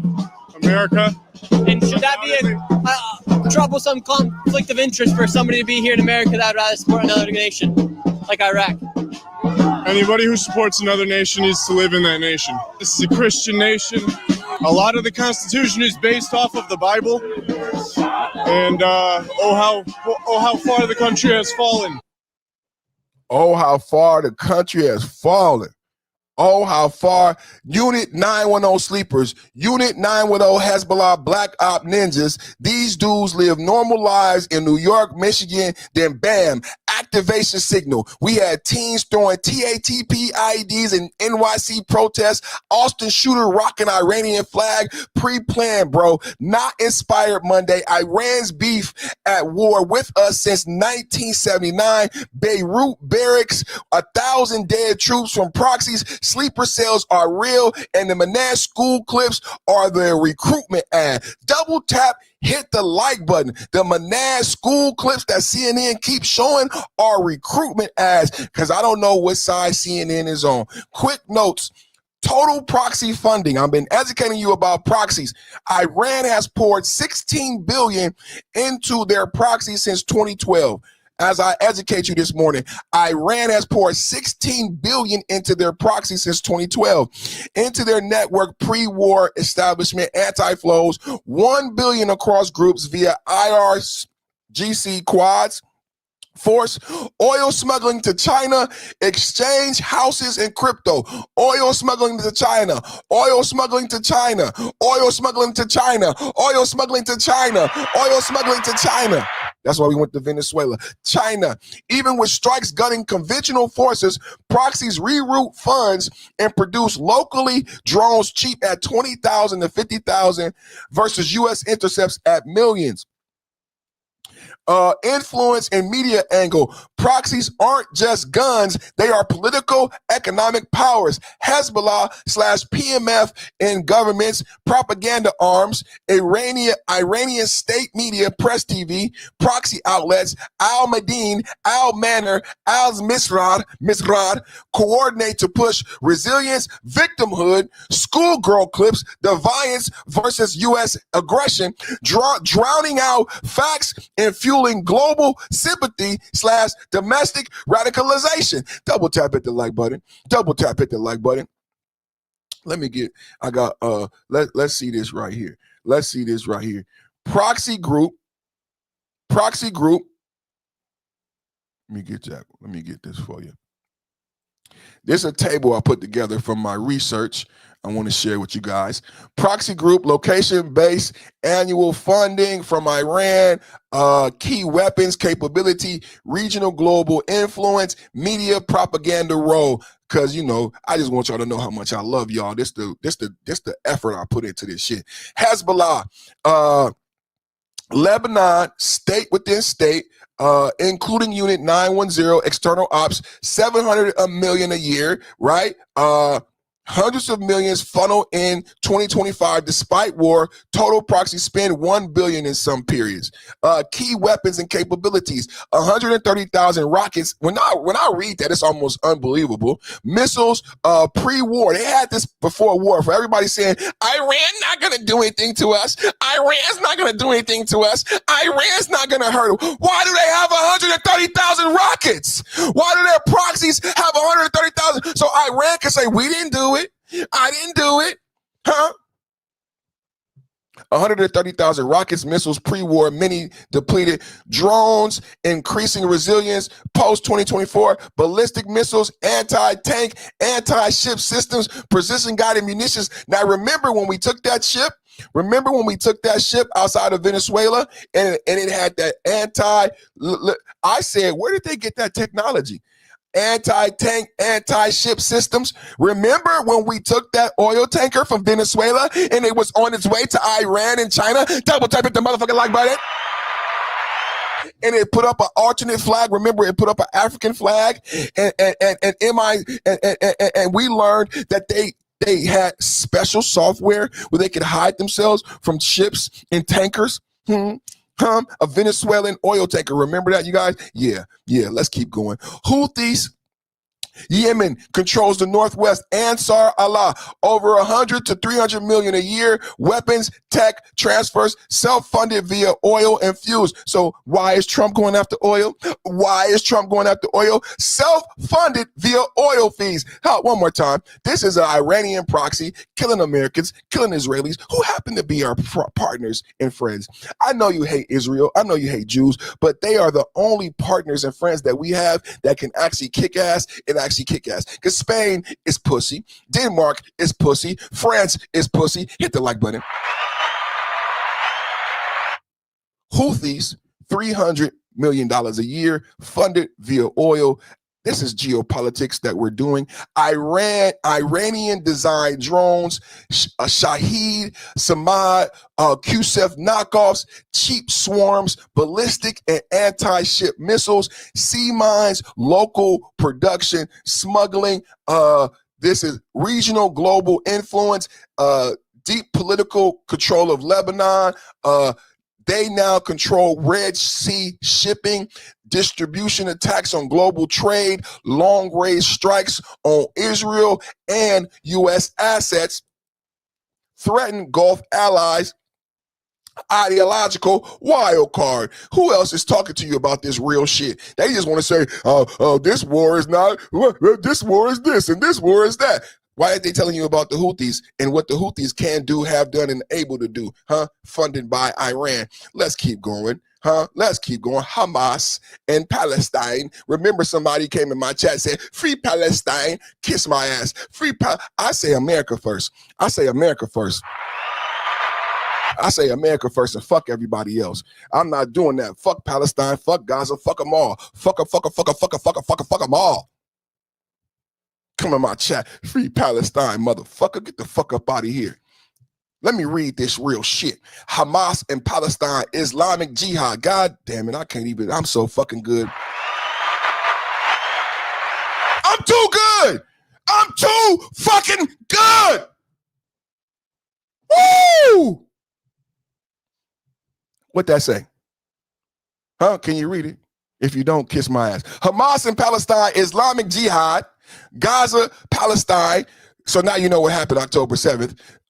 Did you know that Iran was giving Gaza 300 million, giving Hamas 300 million? So Bibi, whatever proof that you present that Bibi Netanyahu has something to do with Hamas, you need to show me where Bibi gave them more than 350 million. You need to show me where Bibi gave them drones and missile and ability to target, right? Doesn't it sound stupid now? Everybody who said Bibi Netanyahu funded Hamas. Bibi Netanyahu. It was Bibi. Bibi did all this shit. Bibi did all this, y'all. Bibi did all of this, right? BB got the 130,000 missiles. BB giving Hezbollah 700. BB giving the Houthis 300 million. BB's giving, that's what it is, y'all? It's fucking laughable.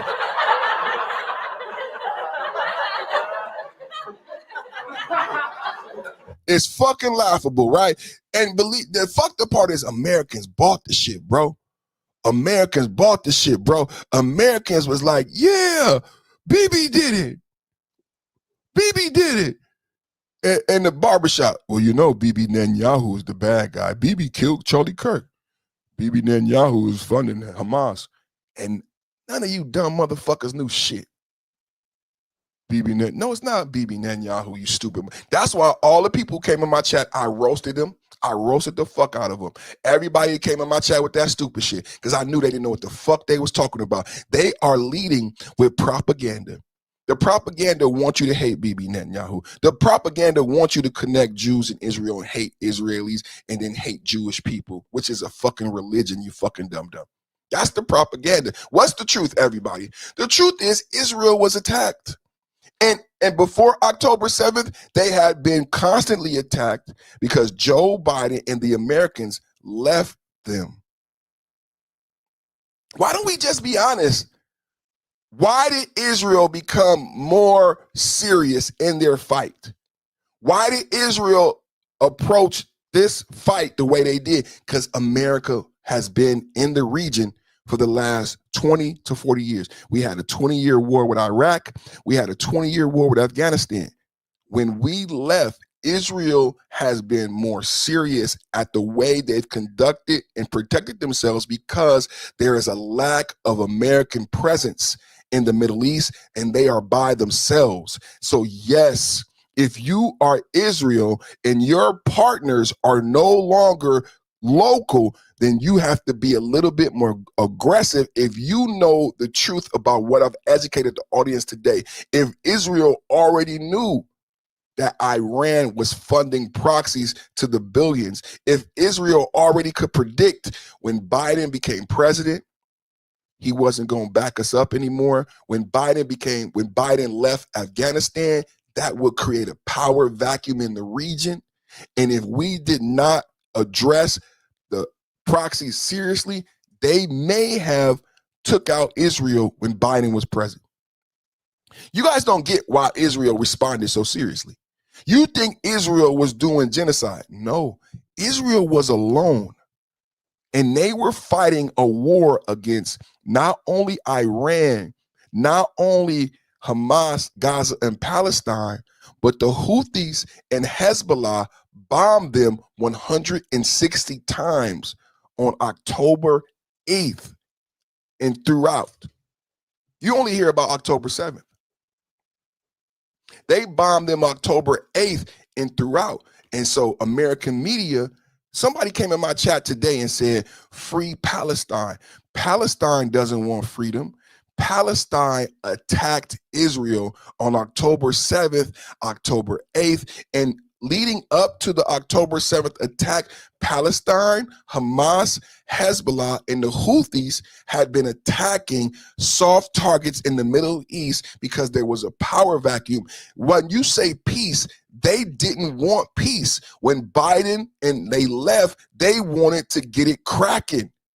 They didn't want peace, brothers and sisters. They could have, think about this. Okay, for everybody who has common sense, when the Americans left the region, what also could have done?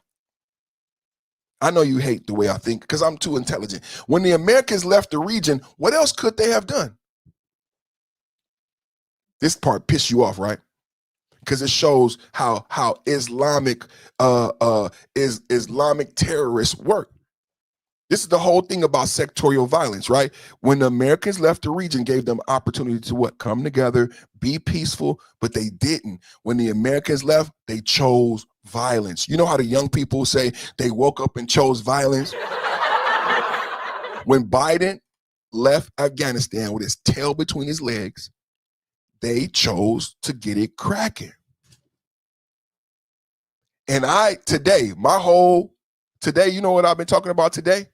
That it not only happened abroad, under Biden, there was proxy violence in America. It's so fucked up. Under Biden, there was proxy violence in America. And you don't even know about it. But I got it. I got it. I got it. And I'm going to share it with you. This is my brother from another mother, Scott Jennings, doing what he do on CNN. And Scott, a lot of us don't like you on CNN, but I've always said I appreciate Scott in the Lion's Den, because if it wasn't for Scott, everything on here would be propaganda. Double tap hit the like button. You're watching the Perfect Timing Podcast. I want to say thank you to everybody who's hit the subscribe, like, and the super chat. You guys really make me feel great. I want to say I love you. I love America. And I want to say thank you. I have some intelligent people. I told everybody who's been watching, I said that we could just be patient. God is good. In the beginning of the podcast, some people said some very cruel and mean things. And now we got a bunch of intelligent people in the chat. People who've done their reading. People who are not as young and dumb. So God is good. God is great. To anybody watching who, like, God, can't nobody take nothing from you that God has for you. Can't nobody take nothing from you that God has for you. So I just want to say thank you to everybody, man. Like, it's a very intelligent people watching right now. It's a very loving, supporting people. Remember what that young man said? He said, America is a Christian country. Yeah, and you know what I say all the time? I'm conservative Republican because my grandmother raised me as a Southern Baptist. You know what I said the other day? I said, not only did my grandmother raise me as a Southern Baptist, but I said, America is center-right. I said, America is center-right. And I gave the example of Barack Obama.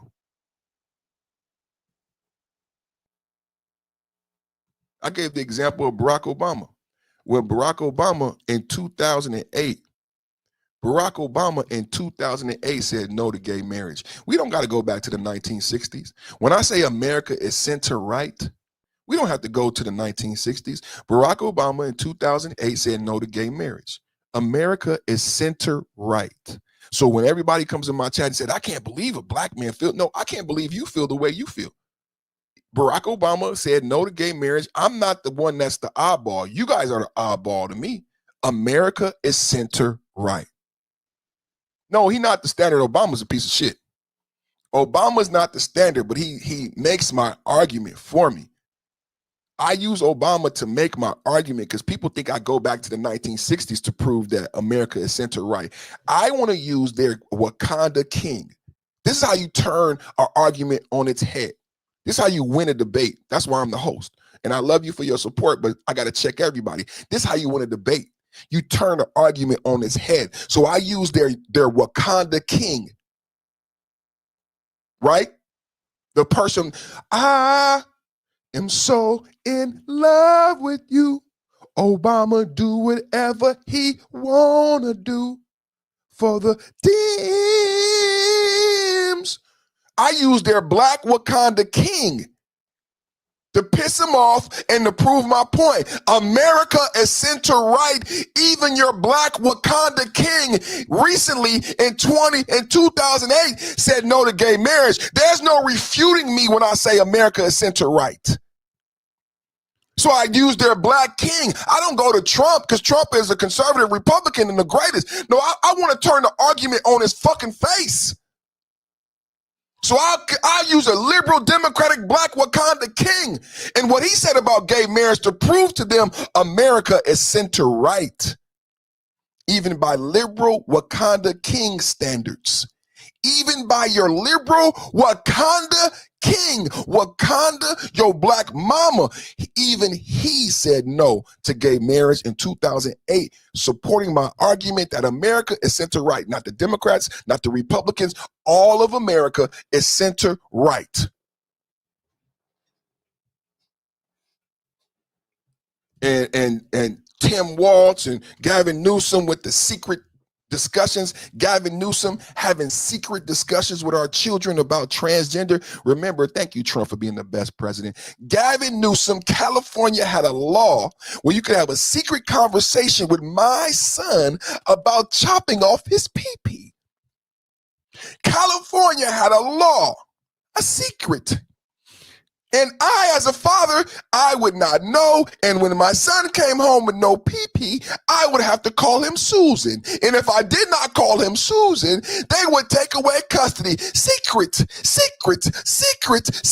conversations in elementary school. Three pre-prepared conversations with pre-prepared questions for your young boy.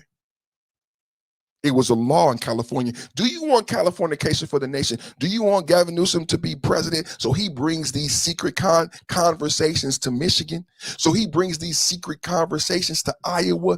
Do you want these secret conversations in Ohio? Because if you look it up, what you will find that California had a law and a policy. I went deeper because I live in California. I read it.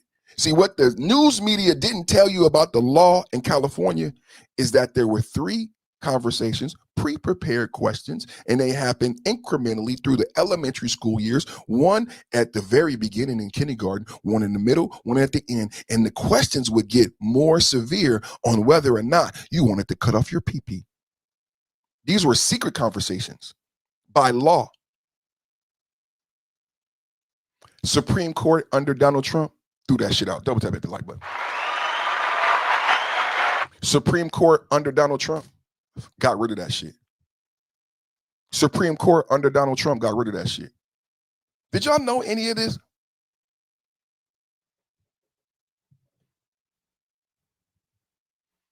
So that's why I use Barack Obama. We are center right. We are center right. Now, I know my shit.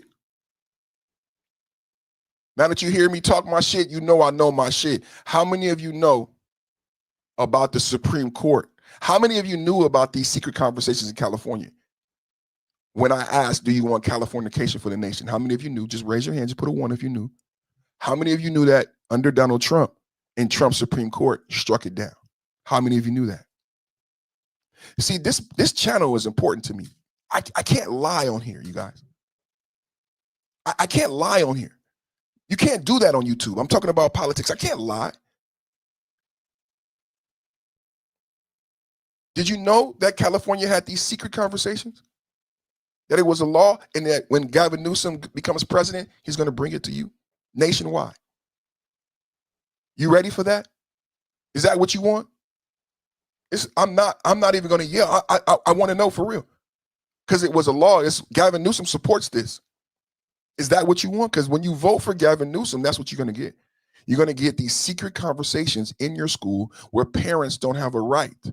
Your rights are taken away, and your children will decide without you on whether or not they keep their pee-pee.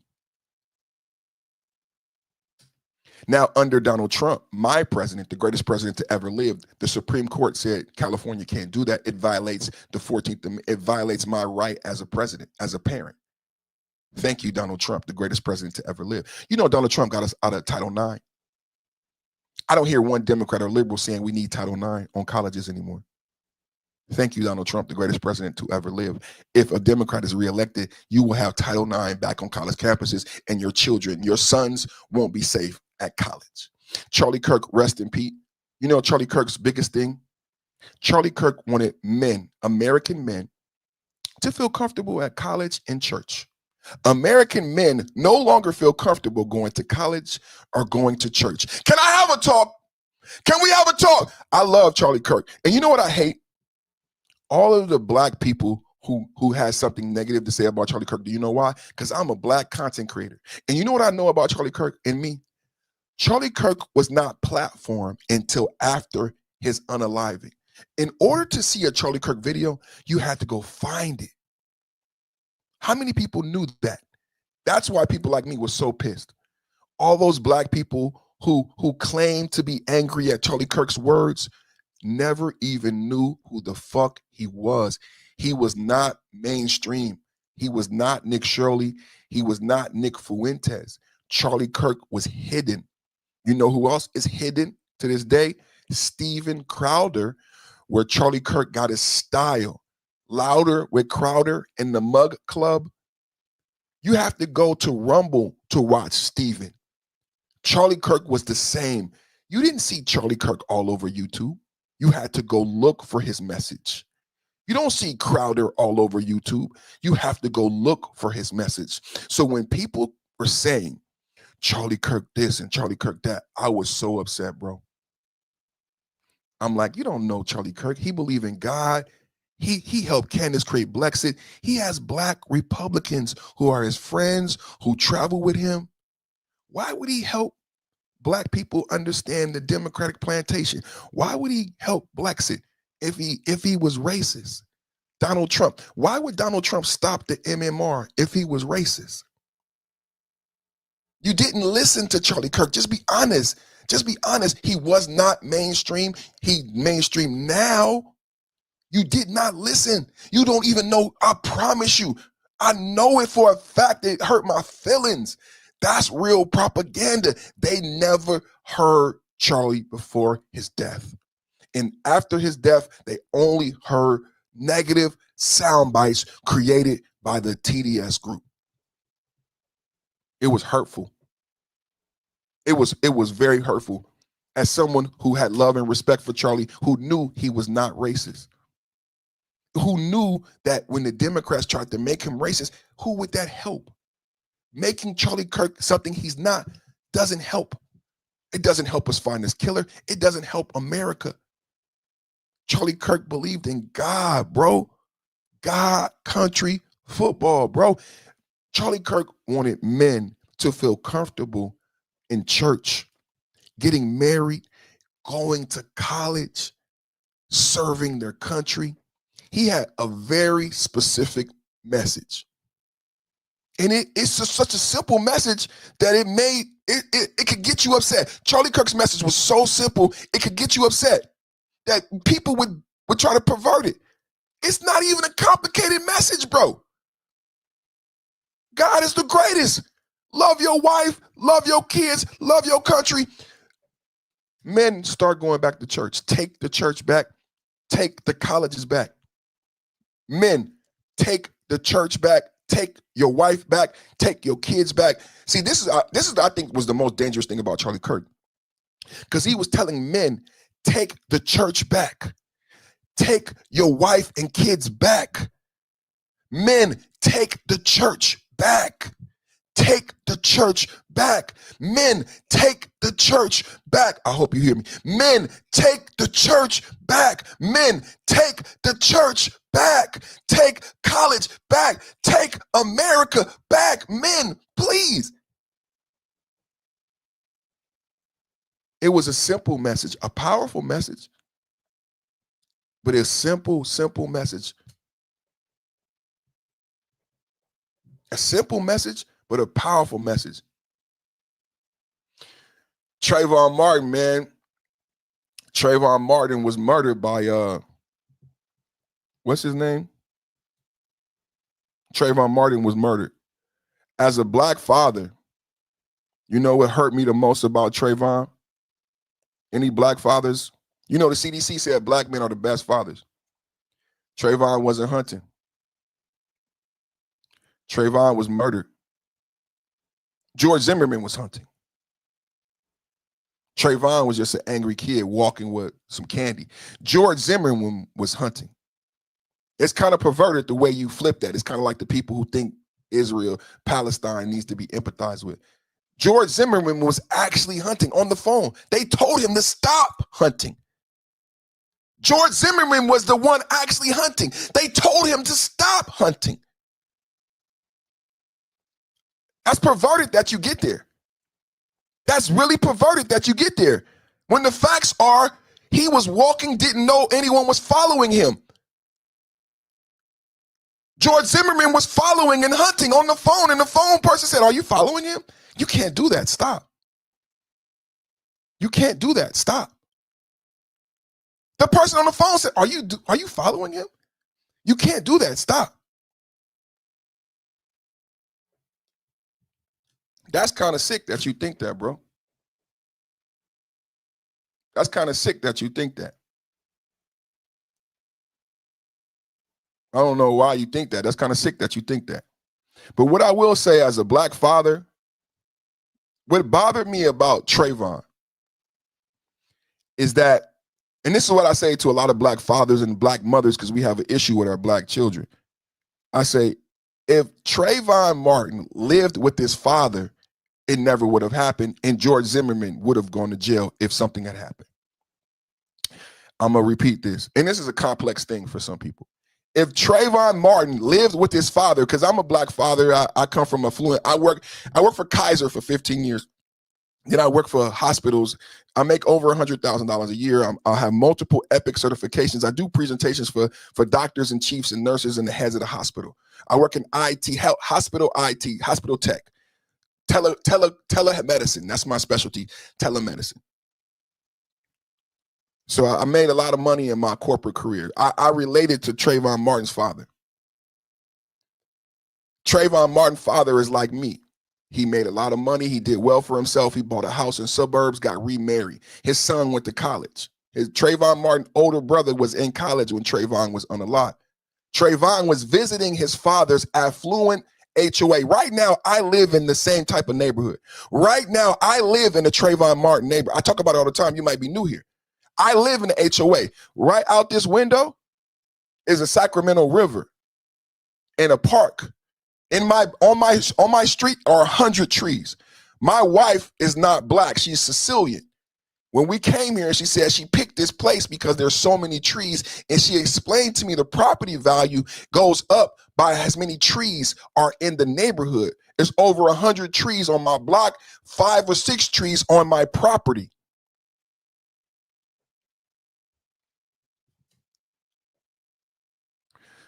So Trayvon Martin's father lived in a neighborhood like mine. His older brother was in college. He was a technical professional, made over $100,000 a year like me. Trayvon lived with his mom in Dade County. Y'all remember that, and this goes to the immigrant, this goes to ICE, this goes to naturalized citizens. Do y'all remember that non-intelligible female who testified, who couldn't even speak proper English, who was his girlfriend? What you need to take away as a black father is that Trayvon Martin shouldn't have lived with that woman. She was in the projects, she was poor, and she could not provide the life that his father could provide. If Trayvon wasn't unalived by George Zimmerman, Trayvon would have ended up dead, in jail, or in a gang, living in that Miami-Dade neighborhood, going to a school where Haitian immigrant students don't even speak proper English. He was not going to college. He was not getting a job. Graduating from that high school where his mother worked, Trayvon Martin was not getting a job. This is something that people don't talk about. Trayvon Martin was not getting a job, not going to college under that mother. His mother killed him. His mother is responsible for his death. And I lost a son like Trayvon. Trayvon should have lived with his $1 million father in that HOA. He should have been going to a better high school and going to the college that his brother was going to. His mother fought the custody. And you guys have this, you know how Trayvon feels? His mother created propaganda. This is what the black mother does against the black father. The black father is doing good, going to work, paying the bills.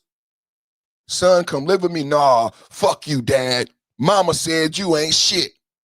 This is what people say about Israel. This is what people say about Israel, and they want to be on the side of Gaza. I don't know why.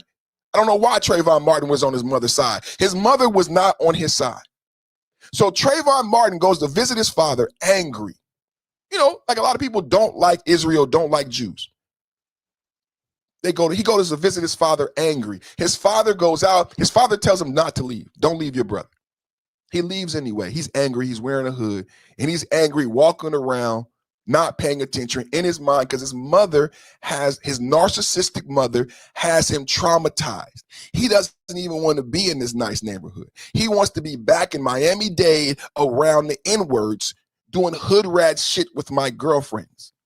Candace Owens, he wanted to be back in Miami-Dade doing hood rat shit with his girlfriends.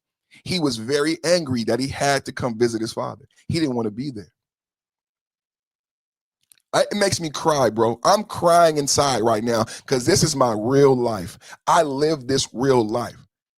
Trayvon Martin's mother is responsible for his unaliving, and we never talked about it because during that time, the Democrats was in power, and it was not okay to talk about black women and child support and how black women are leading black boys to be killed. Y'all remember when Barack Obama was president and that black mother slapped that black boy? And she got on TV and said, he ain't supposed to be out there protesting. And, she ended up being homeless.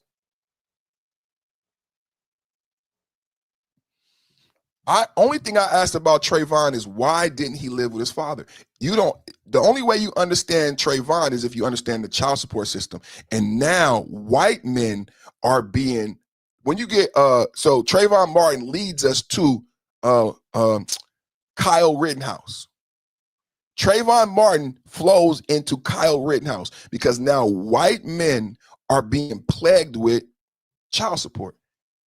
Now, white women are divorcing white men at high rates, and you have all these young white boys with the same trauma that Trayvon had, and they act out violently. Kyle Rittenhouse is from a divorced home. Nobody's home, just like Trayvon Martin. Mom's gone, dad's at work. Dad think that mom got him, mom ain't there. He leaves at night with the motherfucking AR-15. He ain't supposed to leave. He ain't supposed to be there. He's a child. Divorce home. Pissed off. Mom, he's angry. Mom ain't shit. Narcissistic mother. Child support, breaking the daddy. Traumatizing the young male child.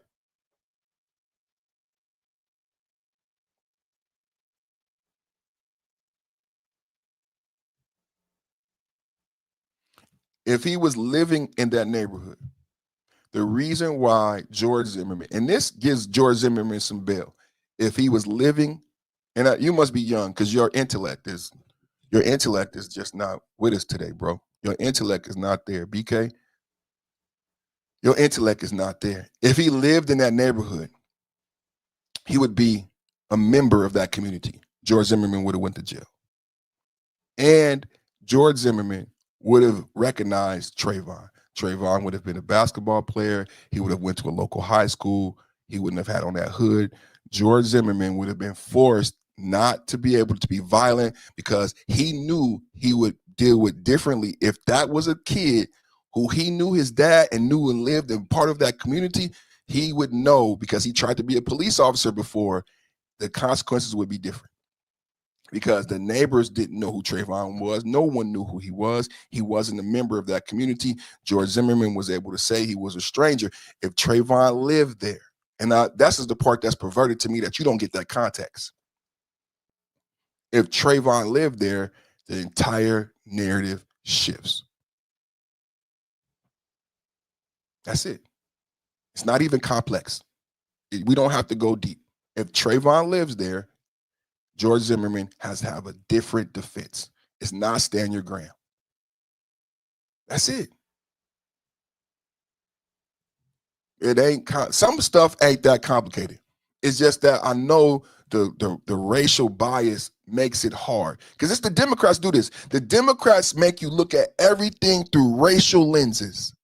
The Democrats make you see everything as black and white or red and blue. You got to look at it through a Democratic lens. You got to look at it through a Republican lens. You got to look at it through a black lens. You got to look at it through a white lens. If Trayvon Martin lives there, it changes the entire narrative.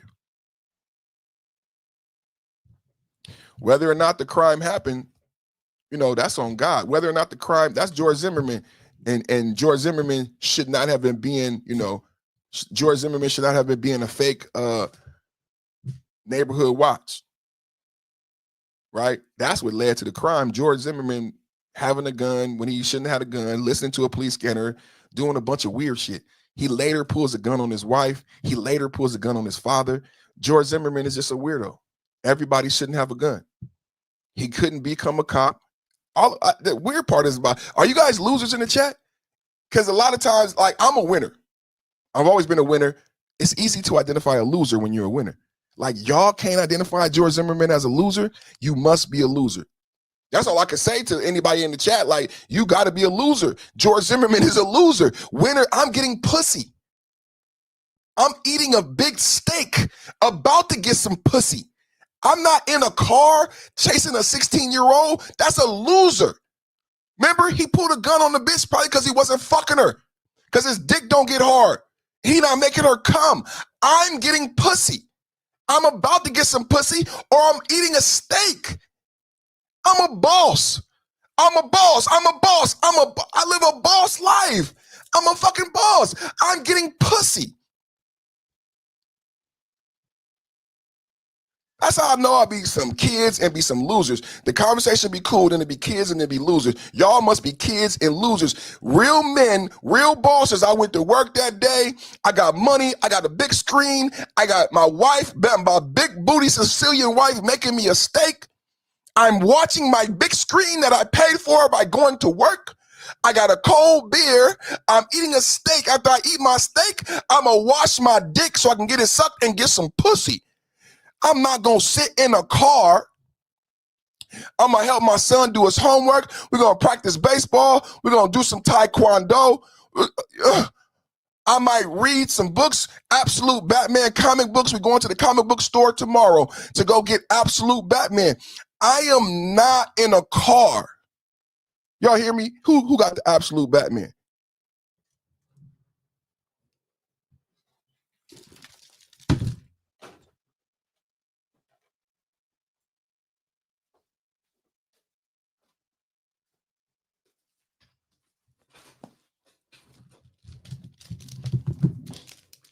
I'm not in a car. I'm not in a car on the phone as a grown man who could be getting pussy trying to follow people around when I was not able to become a police officer. I'm getting pussy. I'm getting pussy. This is Black Panther, Ta-Nehisi Coates. Black Panther, hard. I got both. Black Panther, hard. Ta-Nehisi Coates, Marvel. I'm going to go get Absolute Batman tomorrow. He said it's $20, $30 for the hardback. This is Ronin. Can't wait for it to come out. This is the last Ronin, Ninja Turtles, hardback. This is the last Ronin, Ninja Turtles, hardback. This is what I do with my son. If I'm not getting pussy, if we're not doing taekwondo, baseball, family and football, these are my hardbacks. I got a shitload of other comic books. I'm getting pussy, bro. Shit.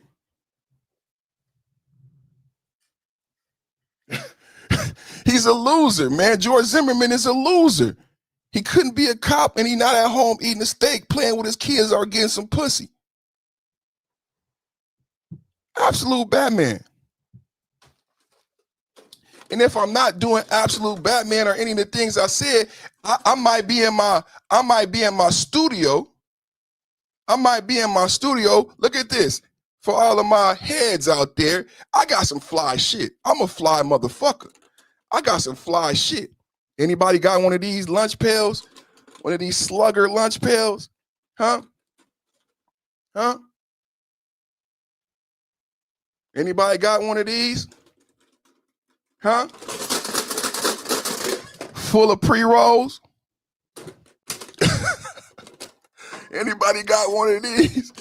Huh? Full of shit like this and shit like this and shit like this? Huh? That's what the fuck I would be doing. Fucking losers. I'm not in the car or on the phone. I'm not watching a young kid. And when the 911 tell a black man not to do something, you fucking comply or you die. If 911 or a police officer, and I teach my kids, if 911 or a police officer give me an order, I comply. Fucking loser, bro. Fucking loser, bro.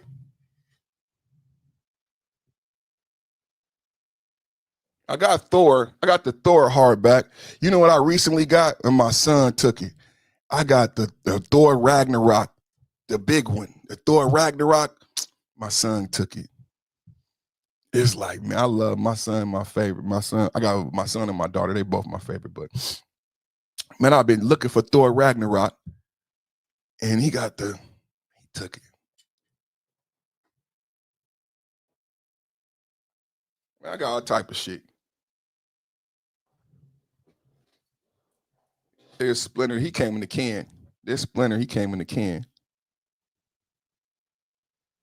He came in the can. The Funko Pop, the can. He came in the can.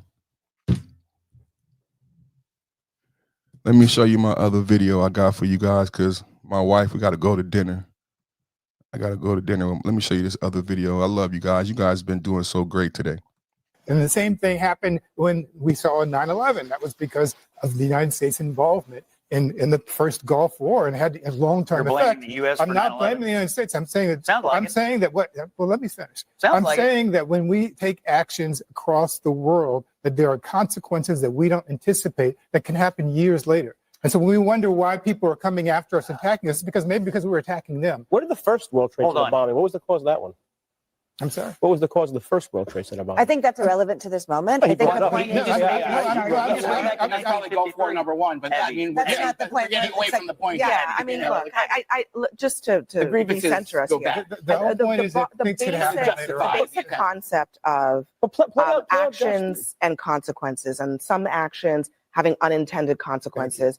I don't know that that's really debatable. I think that's a basic principle well, of foreign let me just- policy that we've seen play out time and time again. And So the consequences of countries all over the world. So on that question, I mean, is it fair for people to ask, what are the unintended consequences of this particular major action that the United States has taken? I just want to go back to 9/11 for a second.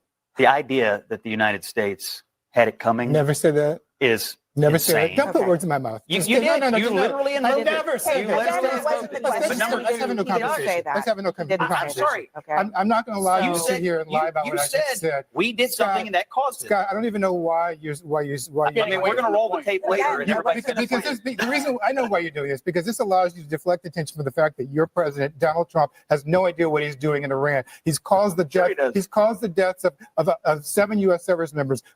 So let's unpack that. I like that. Let's unpack that. The other day we talked about that. Today we talking about uptick of proxy violence in America. But he just talked about how Donald Trump don't know what he's doing. I want to let's unpack that, because what I've said so far is that this has been a domino. Donald Trump has been playing 4D chess, and we can go back to Venezuela. And Bill Maher even said it.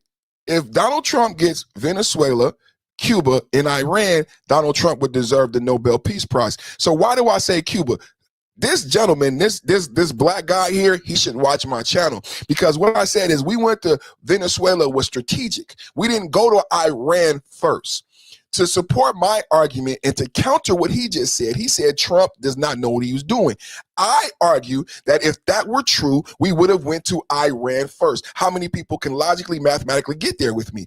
If Trump, you could argue Trump didn't know what he was doing if he went to Iran first. But he did not go to Iran first. We went to Venezuela first. Then what do we do to set us up for victory in Iran? How does Venezuela set us up for victory in Iran and hand us Cuba? How does Venezuela set us up for victory in Russia and China and hand us Cuba? Well, Venezuela had been funding, but what the Maria, you remind me of a Nobel Peace Prize. She won the presidents of Venezuela, but Maduro wouldn't fuck with her. Maria, who gave her Nobel Peace Prize to Trump, who was an opposition leader in Venezuela, did an interview. Why did she get a Nobel Peace Prize anyway? Did anybody ask? Everybody just criticized her for giving her Nobel Peace Prize to Trump. for getting Maduro out of Venezuela. Well, Maria, she reminded me of a West Side Story. Maria said Venezuela can't be invaded. Venezuela can't be overtaken because Venezuela has already been invaded by who, everybody? By who? Maria,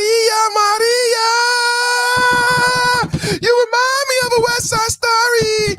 Hezbollah, Houthis, Hamas had training camps in Yemen.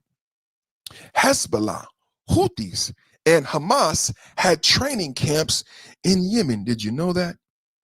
Did you know that? I knew that because I did my research. So Maria, who got the Nobel Peace Prize, said, you can't take over Venezuela. Trump is not taking over, invading Venezuela. We've already been invaded by Islamic terrorists.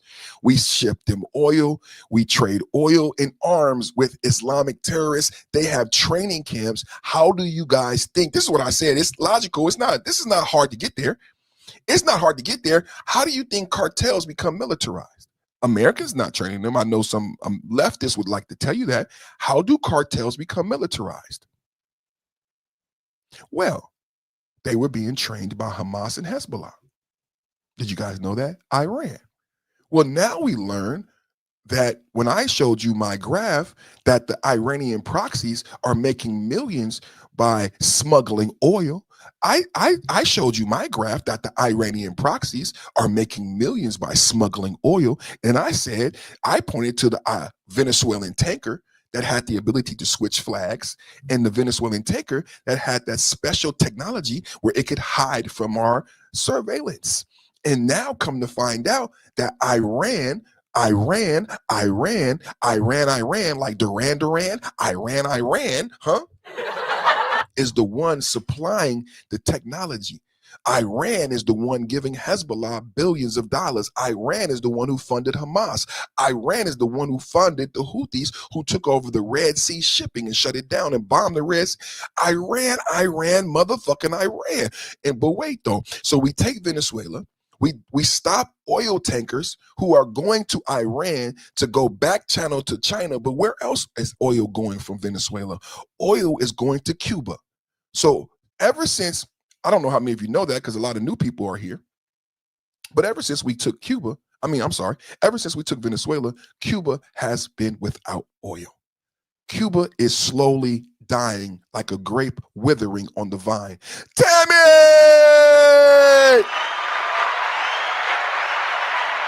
We are going to, I don't know, is it Irish? Is it an Irish tavern? I think it's an Irish tavern or an Irish pub. And it might be some karaoke, but my old ass may bow out of the karaoke. I'm hoping I could be very funny at dinner and slip out of karaoke. And like I said earlier, get some pussy. Get some pussy. What's better than pussy, Tammy? Anybody want to answer? What's better than pussy? What's better than pussy? White pussy. What's better than white pussy? Young white pussy.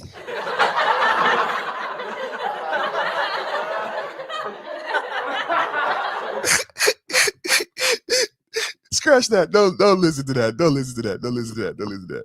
Don't listen to that. Don't listen to that. Don't listen to that. Don't listen to that. No. Don't listen to that. Thank you for the super chat, sis. Don't listen to that.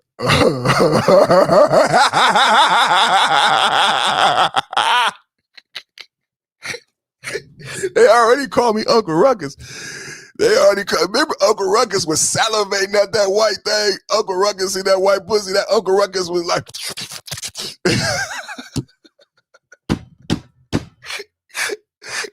Uncle Ruckus. Oh, shit. That was a good episode, boy. That was a good episode, boy. I just want Uncle Ruckus. He deserves some white pussy, right? He should have... He'd be happy. He'd be happy as a kid and shit, boy. I tell you, boy. He'd be happy as a kid and shit. Oh, man. Oh, man. Uncle Ruckus, man. Uncle Ruckus, man. Swear to God, man. That's my boy, man. That's my boy, man. That's my boy, man. That's my boy. That is my boy. So we did a lot, man. We did a lot when we went to So I was addressing the comment about Trump not knowing what he was doing. And the way I made my argument is that if we would have went to Iran first, then you could say Trump didn't know what he was doing. But because we went to Venezuela, because Trump will now end up getting, I'm rotten. I really am rotten. Uncle Ruckus was born white, right? He had Reed Vitiligo. Not Vitiligo, he had Reed. Who else, you know who else was born white? Barack Obama.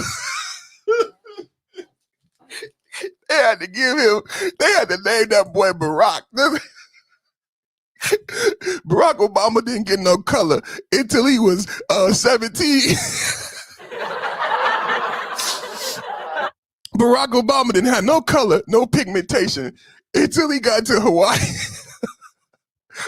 Barack Obama was born white too. He barely got some color in his adult days. Oh shit. But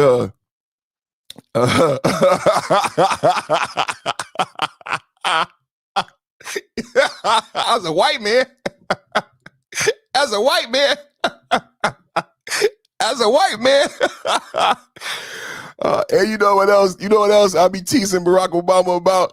His grandmother was Republican. Like, remember he always talks about his grandmother who ran the bank and he inherited $400,000. Well, I'm here to tell you, any white woman who worked her way up from a teller, and Tammy, you could chime in. Any of my white women in the Tammy might not even be white. Her picture might just be light.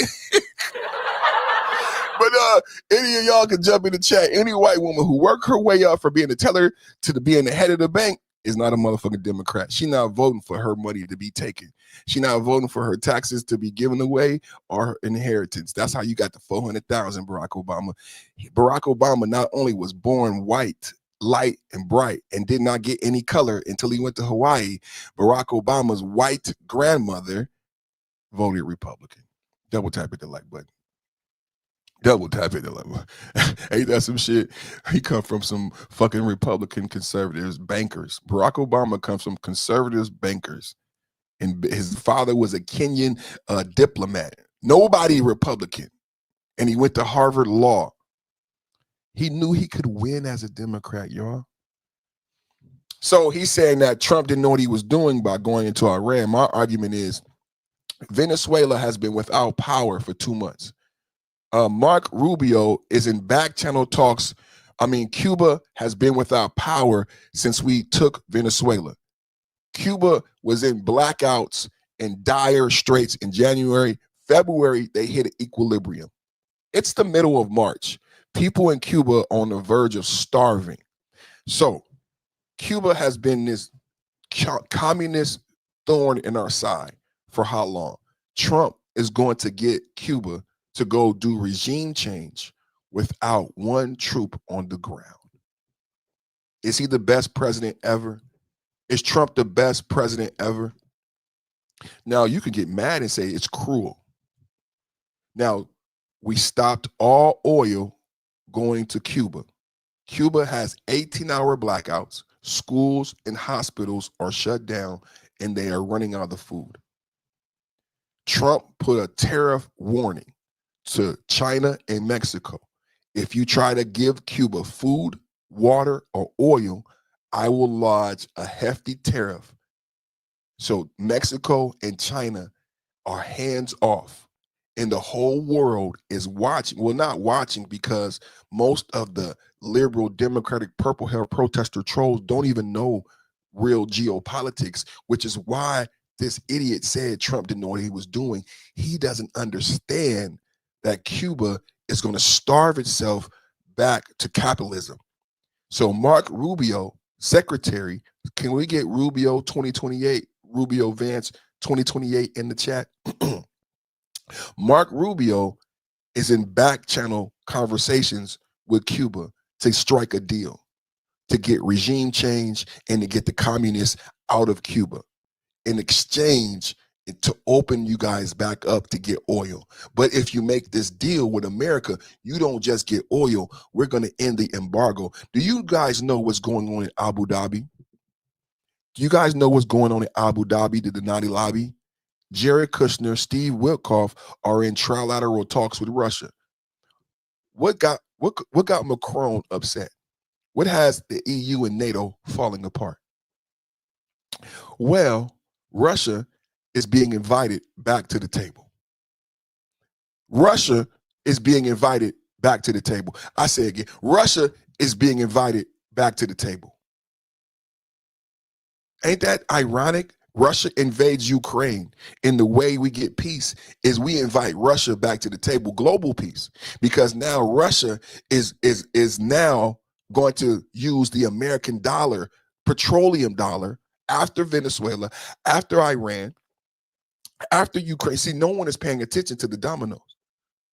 Abu Dhabi, the Denali lobby, Jared Kushner, Steve Witkoff, trilateral talks. I told you about it last year. You guys made jokes when Trump was on a hot mic and he said, Putin wants to do a deal. Now we're in trilateral talks. Now EU is pissed because Russia is going to use the American dollar again and start buying oil again and be let back into the G8. That's part of the peace agreement in the Abu Dhabi lobby. That's part of the peace agreement. And no one is happy about Russia being let back to the table. This is not just about Iran. I'm sorry. I'm sorry that, let's play it again. He's totally clueless. He's totally clueless. He doesn't understand anything that's going on in the globe right now. Cuba is going to fall, and we won't even have to put foots on the ground. Cuba, because this is the thing, like with Russia, Russia's going to get way more than what they had before the Ukrainian war. Some people are upset. Cuba, if Cuba makes a deal, it's not only that we're going to give you oil and you get power, but we're going to lift the embargo. You're going to be our partner. You're going to get McDonald's. You know what I'm saying? You're going to get Pizza Hut. It's everything, baby boy. You get Starbucks. You don't want Starbucks. You don't want Macy's. I'm going to get you oil. You're going to get oil for sure if you make the deal, but you're going to end the embargo. You're going to get Four Seasons, huh? You're going to get, what's the other one? You're going to get Hilton, huh? You're going to get Five Guys. You don't want Five Guys?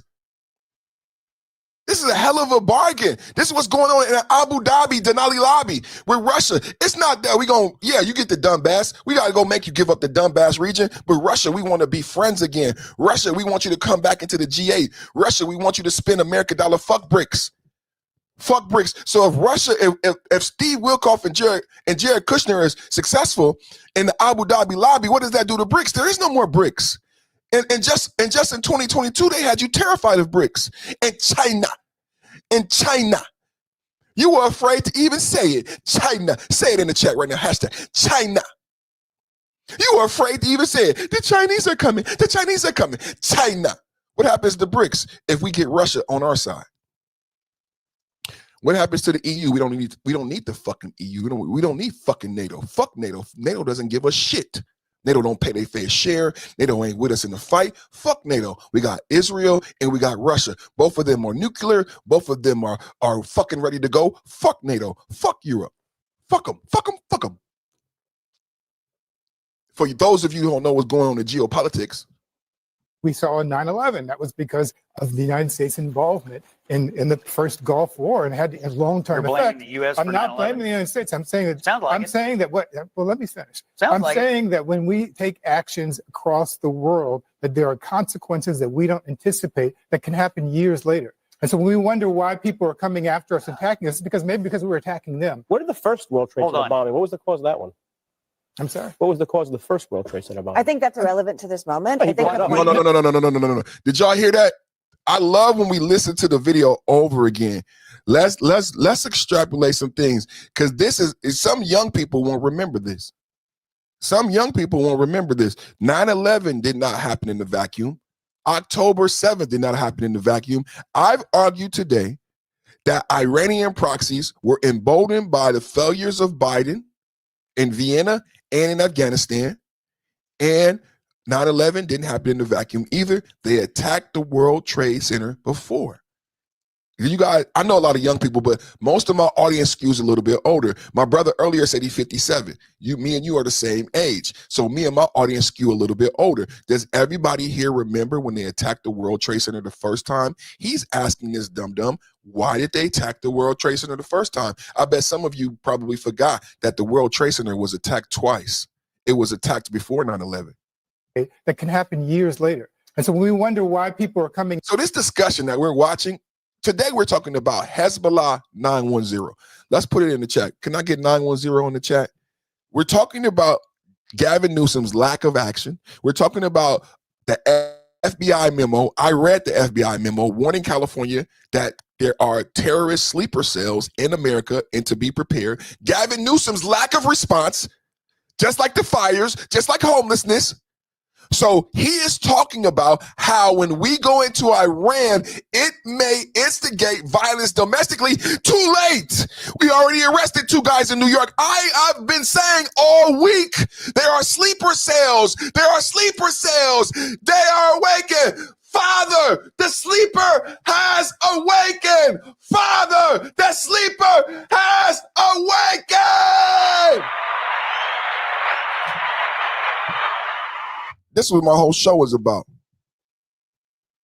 Hezbollah 910, Black Ops sleeper cells from naturalized citizens. The 18-year-old and 19-year-old arrested in New York are American citizens. Let me play this again.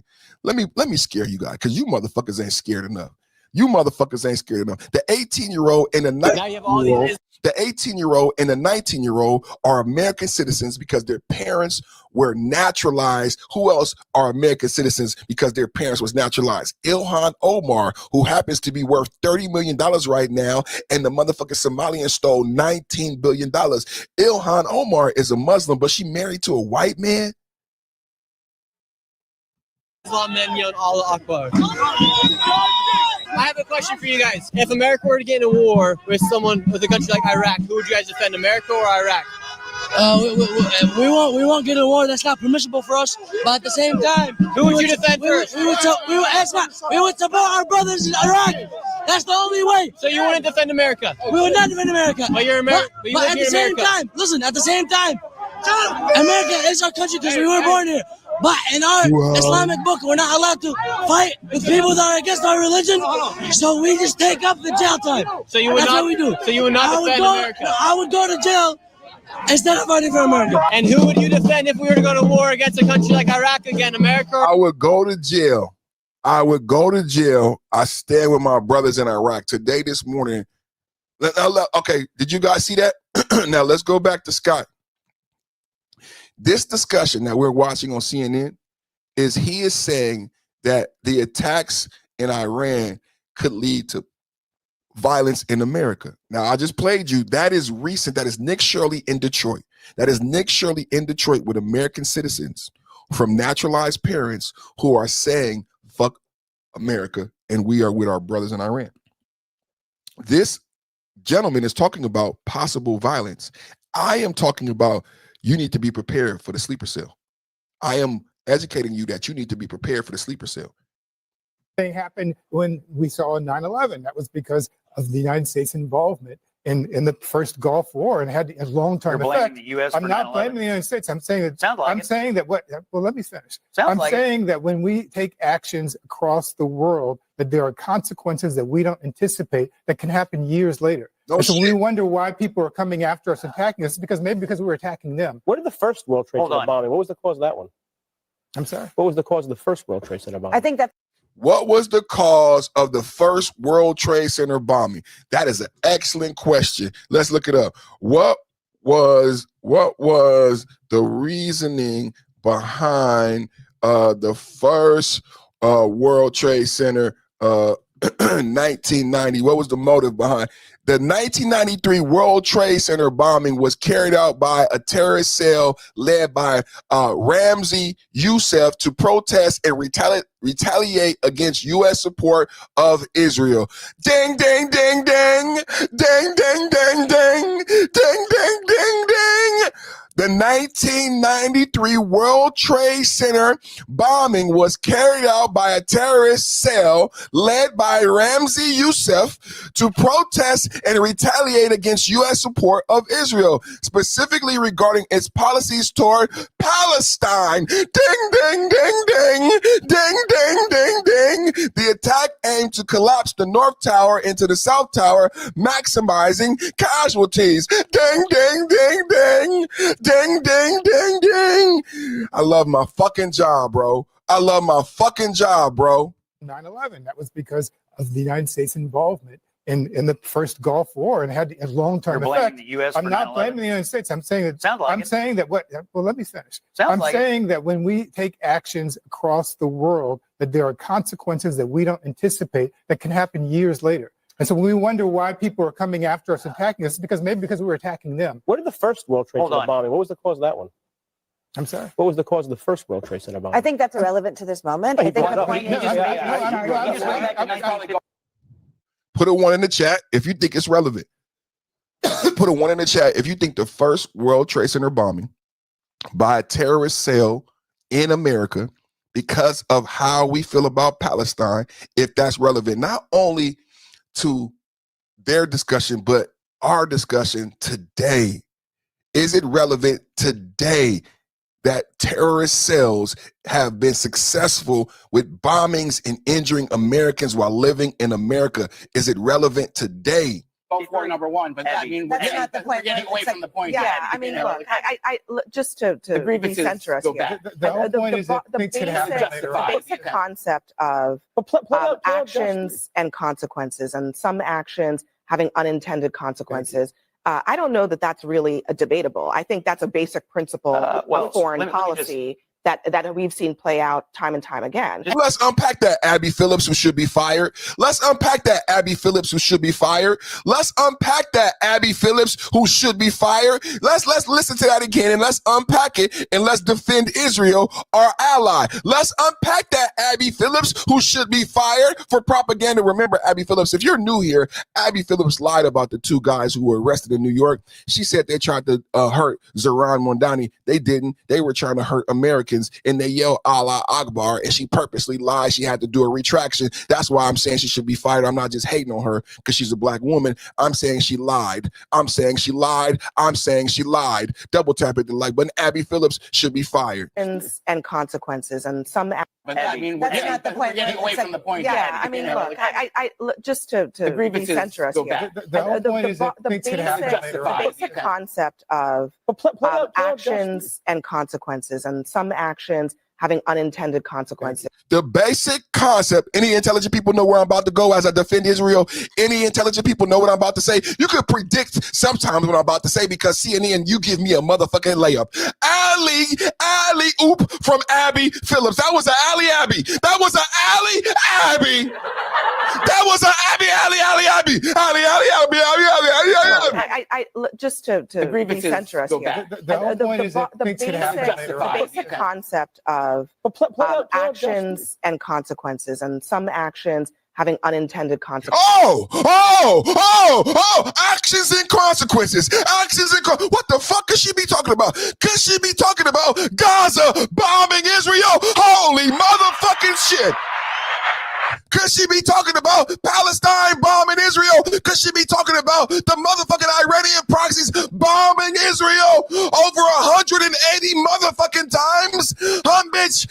Bitch, can you possibly be talking about that, bitch? Can you be possibly talking about the age-old concept that actions have consequences? Yes, motherfucker! When Gaza attacked Israel, there was gonna be some motherfucking consequences. Oh, I love you, Abby. Thank you, Abby, because I get tired of these motherfuckers trolling, talking about free Palestine. Kiss my ass. Fuck Palestine. Palestine attacked. Gaza attacked. Hamas attacked as a proxy of Iran. That's why we in Iran, bitch. Hamas attacked as a proxy of Iran. They've been getting hundreds of millions of dollars from Iran. So yes, we agree, bitch. The consequences had a motherfucking action. She must know fucking elementary school math. So for all of the trolls who say free Palestine, listen to Abby Phillips of what the fuck is happening and why the fuck Israel was bombing motherfucking Palestine. We're getting away from the point. Yeah, I mean, look, I just to grievances recenter us go here. back. The whole point is that things can happen later on. Basic concept of actions and consequences, and some actions having unintended consequences. Some actions have unintended consequences, like you guys being sad that a bunch of kids got killed in Gaza. Some actions that I ain't seen no kids die. I'm going to just be honest, damn it. I'm tired of the bullshit and believing every fucking thing you hear on the fucking news. I ain't seen no kids die, number one. But they bombed motherfucking Israel. Can we just be, the motherfuckers come in the chat room like Israel bombed Gaza. Your motherfuckers come in the chat room like Israel bombed Palestine. No, motherfucker. This is the shit that's so sick about this whole Iran thing. Because Americans are empathizing with these motherfuckers. And they hate Bibi. They hate Jews. They hate Israel, like October 7th happening in the inverse. Like October 7th happening in the inverse. Like on October 7th, Israel start killing babies. Fuck Israel! Fuck Israel! Fuck Israel! Like on October 7th, Israel made up its mind. That's what the fuck not. Taking a break. Y'all done got me hot.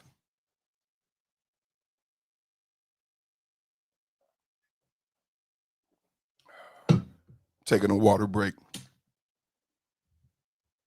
I'm taking a water break.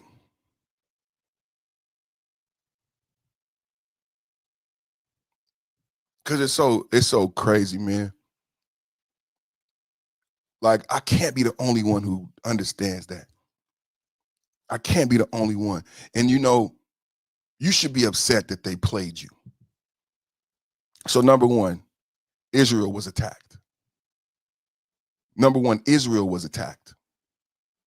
Number one, Israel was attacked on October 7th and over 160 times on October 8th because America left Afghanistan with their tail between their legs and left Israel alone and made them a soft target. After America left Afghanistan, the proxies had a fucking party and start attacking Israel every fucking day. After America left, now the proxies could have wanted peace. After America left Afghanistan and left a power vacuum, the proxies could have wanted Hezbollah, Houthis, Hamas. They could have wanted peace. They didn't do that. When America left the region, they went buck wild.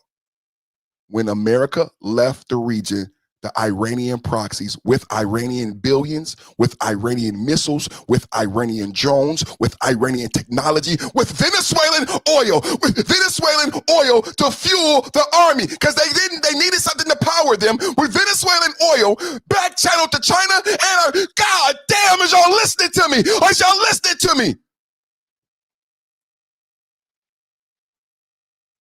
Proxy violence went bonkers in the region after Biden left Afghanistan running scared, left equipment behind, left people behind, intelligence behind. The whole world saw America run from Afghanistan. We don't never admit it. We don't never talk about it. But imagine being Iran. Imagine being Ayatollah Khomeini, the political leader, the supreme leader with a jihadist political promise, and you have pressure. You have political pressure. As the Iranian supreme leader, you watch America leave, and now you have the political pressure. Supreme leader, if there was any time to strike, supreme leader, Allah Akbar, Allah Akbar, Allah Akbar, supreme leader, did you see Joe Biden fall asleep? Supreme leader, did you see Joe Biden walk off the stage? Supreme leader, did you see that black bitch not know what she's doing? Supreme leader, did you see that black bitch? Did you see that black bitch? Supreme leader, this is the time to strike. Supreme leader, this is the time. This is the time. Get to the chopper. Get to the chopper. It's so simple. It's so simple, though. I know I'm saying fast. I know I'm colorful. I know I'm comedic, but it's so fucking simple, you guys. You fucking simpletons. Oh, fuck, man. Fuck. We all watched it. We all watched Joe Biden fall asleep on stage. The supreme leader and his cronies saw it also. He suffered from political pressure too. He had a political promise. He came to power in 1979 promising to get revenge. Shia Muslims came to power in Iran in 1979 on a political promise. And then Joe Biden gives them this opportunity, lobs up a ball. Supreme leader, Bahrain, supreme leader. Now is the time, supreme leader. Now is the time. For any stupid motherfuckers, what would be a better time? For all the people who are pussy, just don't answer. For all the people who are pussy, don't answer. It don't matter why they wanted revenge, pussy. Let's just talk about this.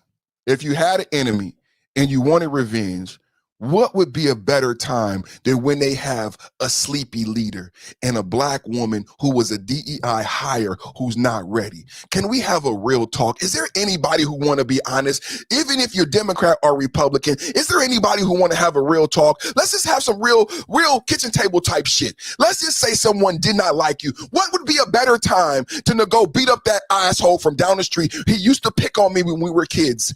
Now he's old. He can't defend himself. I want my get back. I want my fade. How many? It's not that difficult to understand and get there. It's not hard to get there. It's not hard to get there. It's not hard to get there.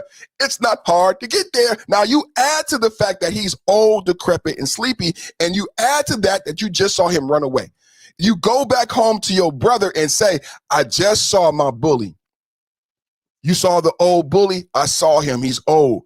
You saw our old bully who used to beat us up in high school. I saw our old bully who used to beat us up in high school. Where you say he was running. What? He was running. He left the park. He doesn't control the park anymore. We can go play basketball. What do you mean? Our old bully who controlled the playground and wouldn't let us on the swings, I just saw him running. He's never coming back to the park again. We can go play basketball. This is how simple it is. This is how simple it is. It's very simple. It's not that hard for me. Maybe it's hard for you. Maybe you never stood up to your bully, but it's not that hard. My bully is no longer at the playground. His friend is still there, though. His friend is still there. The guy that he used to be with when he would beat us up. Yeah, he's still there. The other guy left. The big guy left. SpongeBob, big guy, SquarePants. The big guy left. The little guy is still there. We can go up there right now. Let's go. Let's go up there and kick the little guy's ass. He used to bully us and take our oil. He used to bully us and take our oil. And I promised Mama that I would get revenge. I promised Mama that I would get revenge. Let's go up there now and kick his little ass. He took our oil. In the 1950s, the US, CIA, and the UK MI6 took over Iran, installed a dirty Shah. 1979, Ayatollah Khomeini, supreme leader, made a political promise that he would get revenge and get the basketball back. What other time is better? Let's take all of your dumb shit out. When is it a better time? If you are trying to get back at your bully, when is it a better time? Biden presented a great opportunity for Iran and its proxies to get back at their bullies. See, I agree with you when you said, why were they mad at America? But you're new here. You're new here. You're new here today. You're new here right now. I've talked about Russia controlling Iran after World War II. I talked about the fact that there was no Cold War after the World War II. And we weren't mad at Russia having control over Iran until the Cold War bullshit. What do you know about that? Can you educate the chat on that?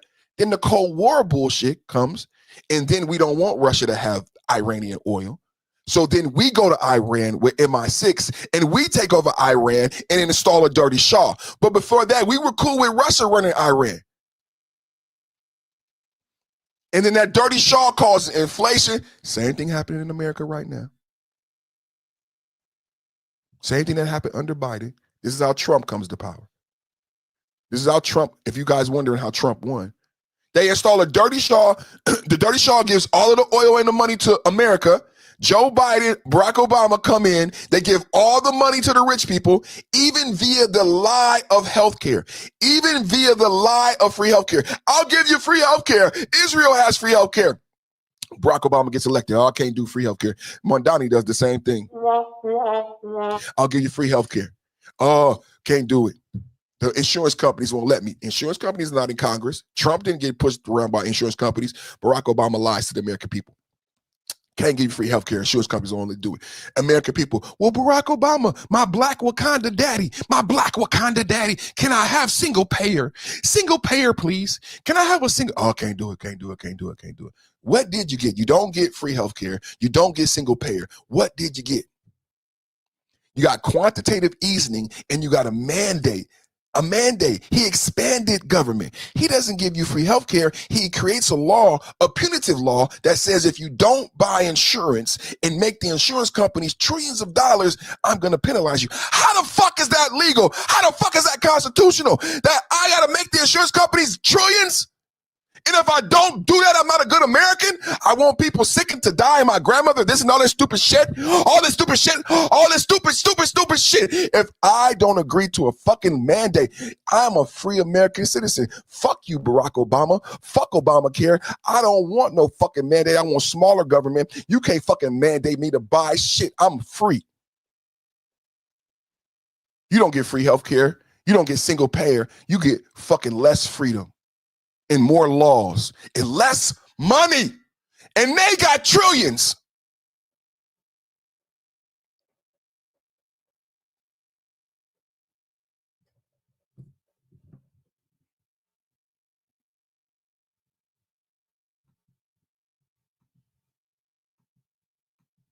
I don't know that that's really a debatable. I think that's a basic principle of foreign policy that we've seen play out time and time again. And the consequences of countries all over the world. So on that question, I mean, is it fair for people to ask, what are the unintended consequences of this particular major action that the United States has taken? I just want to go back to 9/11 for a second. The idea that the United States had it coming Never said that. is Never insane. say that. Don't put words in my mouth. You Just- did. No, You literally I never said that. Let's have a new He didn't say conversation. that. Let's have a new He didn't say conversation. I'm sorry. Okay. I'm not going to allow you to said- sit here and lie about you what I just said. We did something Scott, that caused it. Scott, I don't even know why you. I mean, we're going to roll the tape later. And Yeah, everybody's because gonna this, find- the reason I know why you're doing this, because this allows you to deflect attention from the fact that your president, Donald Trump, has no idea what he's doing in Iran. He's caused the death. he does. He's caused the deaths of 7 U.S. service members, of 140, as I He said, caused it? 170 but he's school commander- children, You don't and think Iran caused it? 140 injuries in this country of U.S. service members as well. Who We've got American citizens who are stranded in the Middle East. You're talking about Embassies unintended being You're doing great evacuated. PR for him. Here's the deal. Let's talk about the intended consequences, right? So my argument is Donald Trump knows exactly what he's doing, and I got evidence. And y'all need to be worried based on this evidence that I presented today. Double tap hit the like button. Now you have all these Islam men yelling Allah Akbar. I have a question for you guys. If America were to get in a war with a country like Iraq, who would you guys defend, America or Iraq? We won't get in a war. That's not permissible for us. But at the same time, Who would you defend first? We would support our brothers in Iraq. That's the only way. So you wouldn't defend America? We would not defend America. But you're American. But at the same time, listen. At the same time, America is our country because we were born here. But in our Islamic book, we're not allowed to fight with people that are against our religion. So we just take up the jail time. So you would That's not. what we do. So you would not defend America. I would go to jail instead of fighting for America. And who would you defend if we were to go to war against a country like Iraq again, America or Iraq? America. And should that be a troublesome conflict of interest for somebody to be here in America that would rather support another nation like Iraq? Anybody who supports another nation needs to live in that nation. This is a Christian nation. A lot of the Constitution is based off of the Bible. And how far the country has fallen. Oh, how quickly the country has fallen. Double tap, hit the like button. Double tap, hit the like button. Scott Jennings, brother from another mother. That is Donald Trump. That's what some people voted for because they wanted him to spend money here instead of $11 billion dropping bombs elsewhere in the world. I mean, I'm sorry, Abby, but we've spent more money in this country on Somali fraud in Minnesota than we've spent on this war so That's far. not You keep true. throwing around That's $11 not billion. true. Oh my God. $19 billion. It's not $19 billion. Netanyahu is If I trying know to get how much- America to go to war with Iran Is it You for seem decades, to and be he worried finally about this found the 11 president billion, but not to do it. TBD billions in Stop. Minnesota. It's not $11 billion. But $11 billion is a lot of money, and it's a lot of money that could have saved millions of children around the world. It could fund hunger programs here in the United States. It could fund health. I mean, it could do a lot of things. $11 billion. 11, but what is $11 billion. I don't think she's gonna keep her job much longer. And I don't think she's gonna keep her job much longer. I will play that, but y'all know we don't want to get the copyright. They doing the music, man. Double tap. Let's see. Joe Borrell on Democrats claiming we have spent too much money. Let's check it out. Some more clips. Propaganda at its finest. Okay, that's not what we're going to do. Joe, go ahead. Just the money argument is so rich.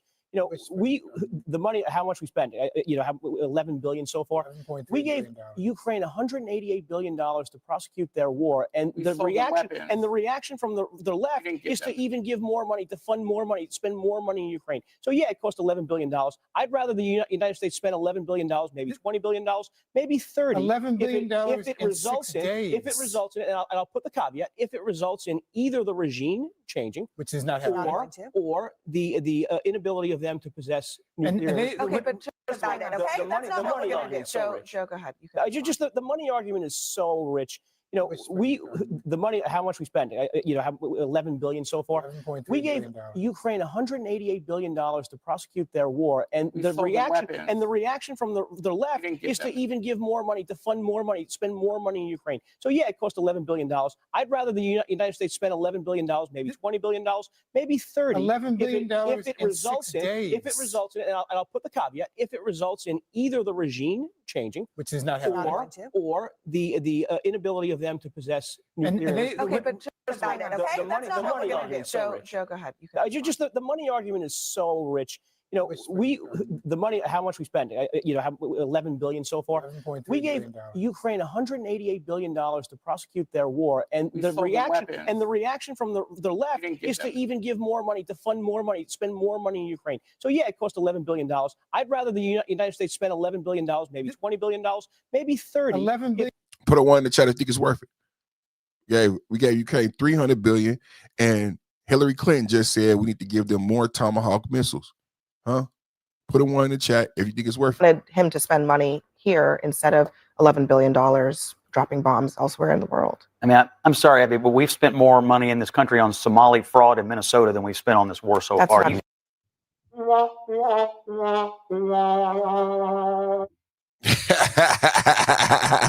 19 Billy. Let's keep going. What's this? Oh, that's the lobsters. They got played about the lobsters. What's this one? C-SPAN caller just blasted Democrats for shutting down DHS, calling it irresponsible. I agree. Double tap, hit the like button. DHS shutdown, Homeland Security shutdown. Go ahead. Yes, thank you for taking my call, and thank you for your guest. I've heard her many times on your program, and I think she's very fair-minded and very well informed. Thank you. I have a concern. I had one caller was commenting on the Chinese silkworm missiles that the Iranians have, and I also was watching a program last night, and basically they were saying that none of these things would have happened, including the nuclear capabilities that Iran has, if it weren't for China. They have done so many things belligerently to our country, and it's a little frightening that President Trump is going there now. Both of the host and the guest on this program said they're very fearful of Trump going to China at this particular time because that's my main question. But I also wanted to make a comment about the Democratic Party, who has simply become un-American at this point. I really don't think there's any reason that they should have closed Homeland Security. This is irresponsible, especially at a time when we have domestic threats going on in this country from terrorists. Okay, Michael, 2 points there that we'll pick up on. Go ahead. Okay, on the Chinese silkworm missile, look, proliferation of these missiles and weapons is a very big concern. And I'm sure that's something that the president is going to talk to China about when he goes there. China has been very critical of this war. What is China mostly concerned about? Oil. Global stability, the global economy, its oil supply. China takes, I think, like 80% of its oil from the Strait of Hormuz. Thank you. You know, it has reserves, but China's freaking out right now. So it wants this war to end. So I'm sure that's going to be. So by going to Iran, going to Venezuela, we take Cuba. By going to Iran, we take China. And that dum-dum said Trump doesn't know what he's doing. How many people agree with me? By going to Venezuela, we take Cuba. By going to Iran, we take China. And don't forget Abu Dhabi, where Russia is being wooed back into the G8 and is spending the American petrodollar. Double tap at the like button. Discussion when he goes to China. But the truth is, Michael, the U.S. and China have to have a good relationship.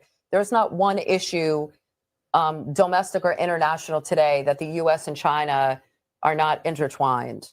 Whether it's the economy, whether it's the president doesn't really talk much about the environment, but the environment, terrorism, so many things that the U.S. and China really need cooperation. They have China's more of an adversary, but they still need, especially on the global economy and having a trade. I think trade is obviously going to be very important in this discussion. So I think it is good that the president is going.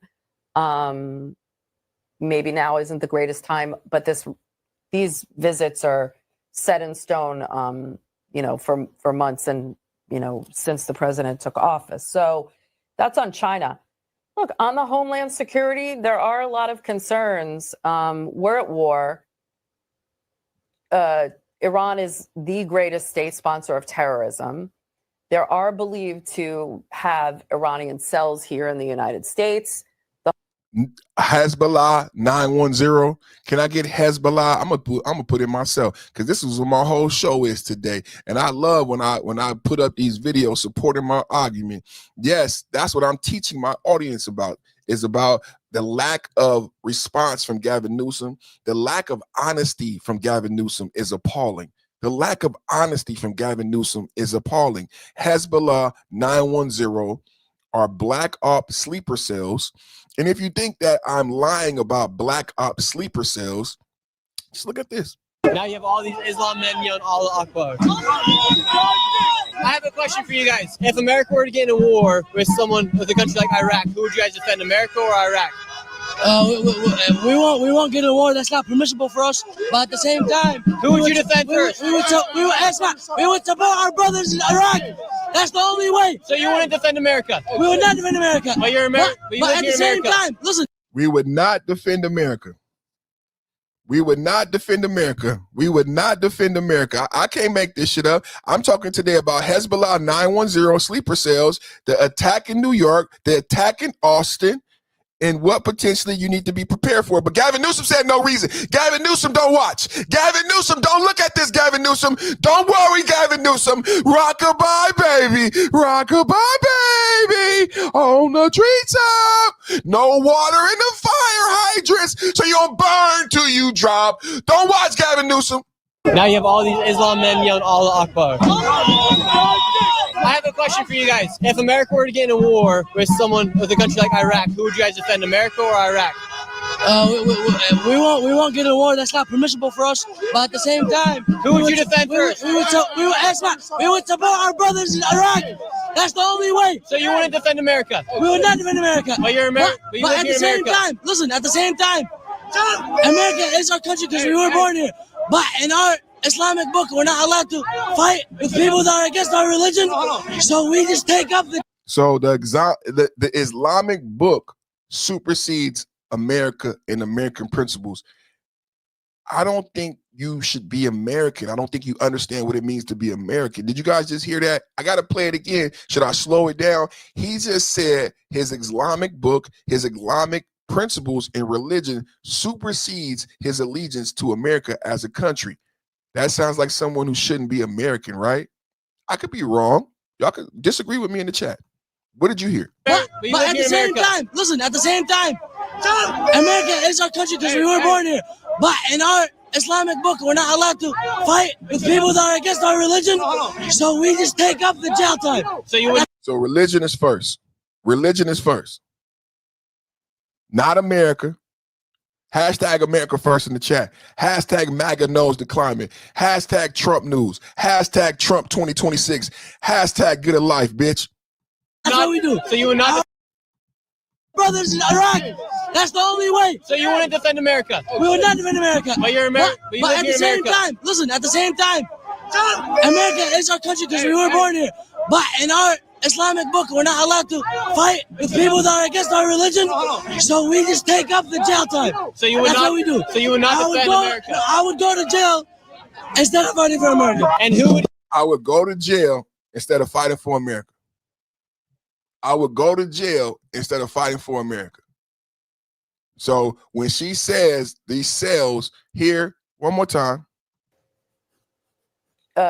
Iran is the greatest state sponsor of terrorism. There are believed to have Iranian cells here in the United States. Oh, yeah. The homeland, protecting the homeland. And we saw from some of these attacks here this week that aren't necessarily related to Iran, but, you know, we're in a heightened state of alert. It's very concerning. And then you look to the DHS funding and you say, look, we're in the middle of a war. Why shouldn't we just open it up? Especially since ICE is really already funded. The Democrats aren't really having a demonstrable effect on ICE. Did you guys hear that? So what are they really doing? Causing pain to TSA agents, making you wait in line in airports purposely. The Democrats' strategy is pain, like the Hunger Games. Or why shouldn't we just open it up? Especially since ICE is really already funded. The Democrats aren't really having a demonstrable effect on ICE by this shutdown. But there are concerns about the way DHS is operating. I hope that they'll be able to, I think a funding bill failed yesterday. But I really do hope that they can come to some type of agreement, because securing the homeland, as Michael said, is number one importance. And the U.S. Senate yesterday attempting to fund the Homeland Security. Double tap, hit the like button. Double tap, hit the like button. Double tap, hit the like button. Where was I at? Scotty, baby. Scotty, baby.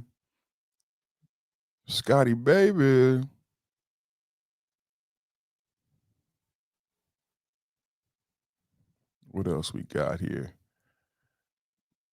What's this right? In the middle of Dearborn, Michigan, an entire crowd chants death to America.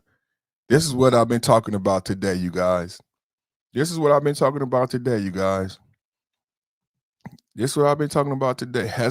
910. Proxy violence and the uptick of proxy violence in America. Double tap at the like button.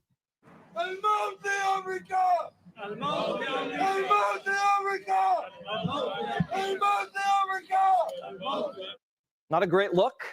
The mayor condemned it. The White House condemned it. But what about Congresswoman Rashida Tlaib? She reps Dearborn. Is she okay with her constituents chanting death to America? Fox Business correspondent Hillary Vaughn asked her. Watch. Congresswoman Tlaib. Fox News. I don't talk to Fox News. At a rally in your district, people were chanting death to America. Do you condemn? I do not talk to Fox News. But do you condemn chants of death to America? I don't talk to people that use racist tropes. Why can't you just say whether or not you condemn people chanting death to America? Why are you afraid to talk to Fox? Fox News is not listen, using racist tropes towards my community is what Fox News is about. I don't talk to Fox News. Is death to America racist? Fox News. Is chanting death to America racist? I'm talking about your guys' racist tropes. You know, you guys know exactly what you do. I know you're Islamophobic, but you guys got to go deal with it on your own self. You're not going to use me.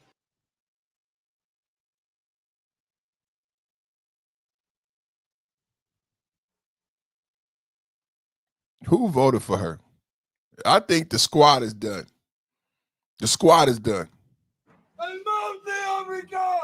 So today we're talking about Islamic proxy jihadist terrorists that are home, that are naturalized citizens like Ilhan Omar. I showed you a group in Detroit. Here is another group of Islamic American citizens who are anti-America. Double tap hit the like button. If I didn't show it to you, you might not have believed it.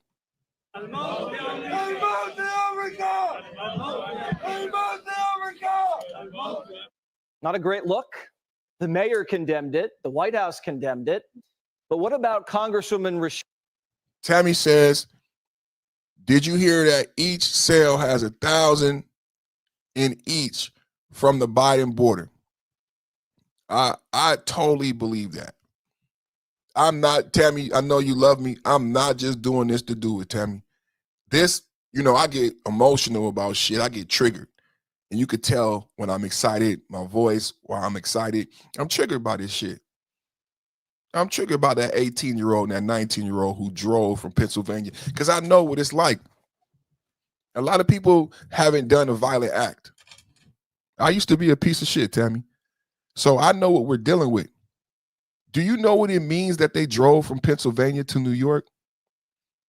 Do you know what type of pieces of shit they are that they planned and plotted this and they had to acquire the TATP? Do you know how difficult it was for them to acquire the TATP? Yeah, I'm triggered. I'm triggered by that shit. And I'm triggered by Gavin Newsom saying it's no threat. It's like Gavin Newsom is spitting in my face saying, perfect fuck you. You don't know what the fuck you talking about. It ain't no threat. How can Gavin Newsom say it ain't no threat? How can Gavin Newsom say it ain't no threat? Do you, after watching this, how do you feel about what Gavin Newsom saying there is no credible threat? Now you have all these Islam men yelling Allah Akbar. I have a question for you guys. If America were to get in a war with a country like Iraq, who would you guys defend, America or Iraq? We won't get in a war. That's not permissible for us. But at the same time, who would you defend first? We would support our brothers in Iraq. That's the only way. So you want to? But Gavin Newsom said there's nothing to worry about. I think this is why, Tammy, I'm doing this shit. No. I want you to talk. I love you, sister. You gave me an opportunity to tell people why I'm doing this. I want you to talk. I need your feedback. I need your commentary. I love you. I need you to talk. I just was sharing with you. Like, I like being raw. I like sharing with my audience why I'm doing this because people think it's fake and the troll. No, I got triggered by that shit. They drove from Pennsylvania. Now, tell me, man, I come from the hood, man. My mama worked hard. She drove the bus. She provided a great life for us. But them kids who parents are naturalized citizens, they're 18 and 19, they lived in a $2.5 million mansion and lived in a Philadelphia suburb. You know, in Philadelphia, they got Kensington, where people be bending over at the waist high off of fentanyl.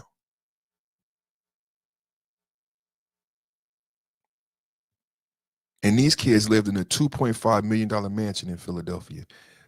Meek Mill spent 11 years on probation. His father was murdered in Philadelphia. He grew up with a father that being murdered.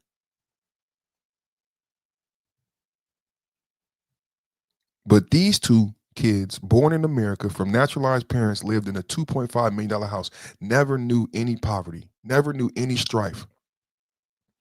And they drove from their $2.5 million homes to New York to try to unalive Americans.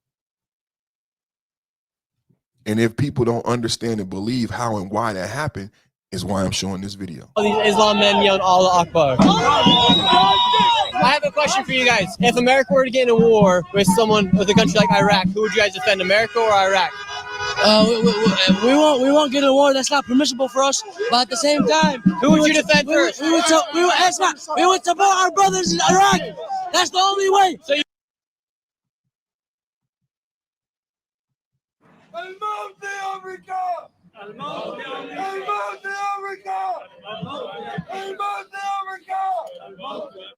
Not a great look. The mayor condemned it. The White House condemned it. But what about Congresswoman Rashida Tlaib? She reps Dearborn.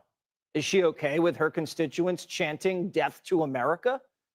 Fox Business correspondent Hillary Vaughn asked her. Watch.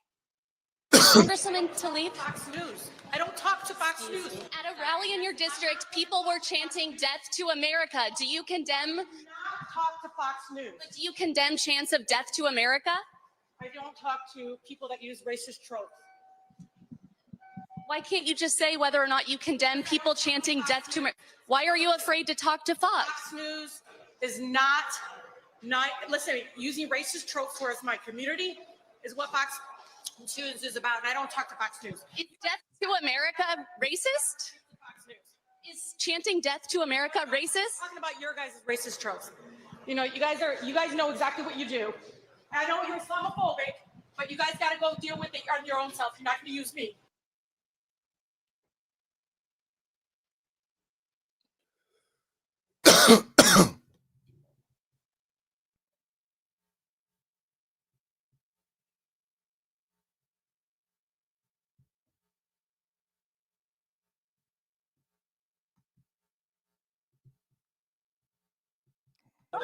You dropped it. You're doing too much. I'm not afraid of you. Get your hand off of me. You're holding me forcibly. Stop! No, stop, please, I'm scared, stop! Wait, stop, please! Wait, please, stop, stop, sir! All right, here's your copy of the citation. As far as the bills, you don't want to take it? No. Well, yes, you're going to take it because it's your citation. I don't want it. That's your citation. That's littering. Step out of the car. No, just don't do that. Fuck off my car. I'm not stepping out. Mom, chill out. I'm not doing call. Yes, call. I'm not touching. Mom, please chill out. Mom, please chill out. Mom, don't touch me. I'm not stepping out of shit. Call your motherfucking supervisor. You're not the supervisor. Call your supervisor. A supervisor. I'm not stepping out of nothing. Mom, chill out. Please chill out. Get your hand off me. Get your hand off me. I will step out when the supervisor. I'm not stepping out of nothing. Get your hand off me. Get your hand off me. I'm not letting go. You littered. You dropped the ticket, not me. I put the ticket in the car. No, you dropped the ticket, not me. You dropped the ticket, not me. Get your hands off me. You're touching me. Give me the ticket. You're touching me forcibly. You're holding me too tight, and you're being out of line. Y'all see this, right? Sir, I'm sorry. Can she just get the ticket? No, you stop. Why are you holding my arm like this? Because I gave you the Why? ticket. No, you did not. You dropped the ticket, not me. I told you I did not want it. You dropped it. You dropped it. You're doing too much. I'm not afraid of you. Get your hand off of me. You're holding me forcibly for no reason. Because you need to step out of the car. Get your fucking hands off me. Step out of the car. No, what am I stepping out of the car Is there for? anything I can do to get you to comply? Look, Mom, he just said take the ticket and we comply. can leave. You said take the ticket and we can leave. No, I did not. You did that. He said You take threw the the ticket ticket and at we me. can leave. I gave it to you so You you threw could the leave. ticket at And then me. you grabbed it Okay, and threw it out. give me the It's on ticket. your phone video. Give me the ticket. No, Give me the we're ticket. past that. Okay. You're under arrest. Step For out of the what? car, littering. Okay. Step out of the car. No, I'm not. You're under arrest. No, when Yes, ma'am. when your colonel gets No, here, we have then I will beyond that. step out. Step I'm not out. getting out of the car. I'm with my child, and I'm not I doing that. understand you're with Call your your father child. right now. Step out of the car. I'm not. Step I'm out not. of the I'll car. step out when another officer gets here. I'm not Step stepping out. out. I don't trust you. You're holding me too strong, and I don't Because trust you. I don't You trust don't you have not to hold to. me like I'm not going anywhere. Where am I I going will to go? stop holding I'm you not if going to you go step out of the anywhere. car. I'm not stepping out of the car. You need to Call step your out of the colonel, and car. I will get out of the car. This is You're resisting holding me. arrest. I'm not resisting arrest. I'm not. Because you're not What am I answering under my arrest order. for? What am I Littering. under arrest for? I didn't litter. You You did threw the that. ticket No, out I the did not. window. You did that. You did that. It's all on camera. You're So correct. when your colonel gets here, then I will step out. I have my child with me. I am I'm not getting enforcing. out of this. You have a supervisor, okay? I am the So when your supervisor on duty. supervisor gets here, He then is I not- will I step am out of the the car. highest ranking Call supervisor. someone else I to don't have come anyone here. else. There is someone else. Not right now. Yeah, there is someone We else. need to Let me step call out of the car. 911. Stop. Get your Oh, fucking. wait, please, sir, stop. Stop, wait, stop. Mom, chill out. Mom, please, wait, stop, sir, please, stop. Wait, stop, please, stop. Wait, stop, sir, stop, please. Wait, please, stop. No, stop, please, I'm scared, stop. Wait, stop, please. Wait, please, stop, sir. Wait, stop, please. Wait, please, stop. Wait, stop, please. Okay, wait, I can get out, please, just don't touch me.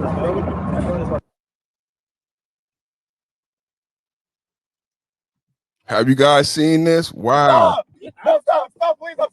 So this is Hurst, Texas. This is what happens when emotion overrides. Like the police officer gives a traffic citation. Texas law is simple.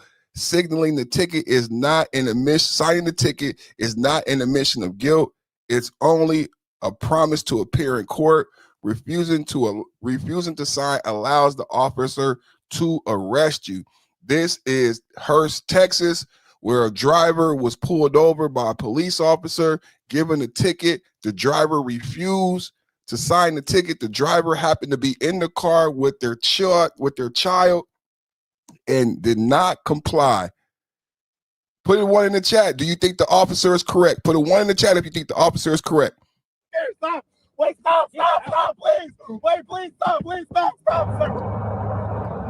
All right, here's your copy of the citation. As far as the bills, you don't want to take it? No. Well, yes, you don't take it because it's your citation.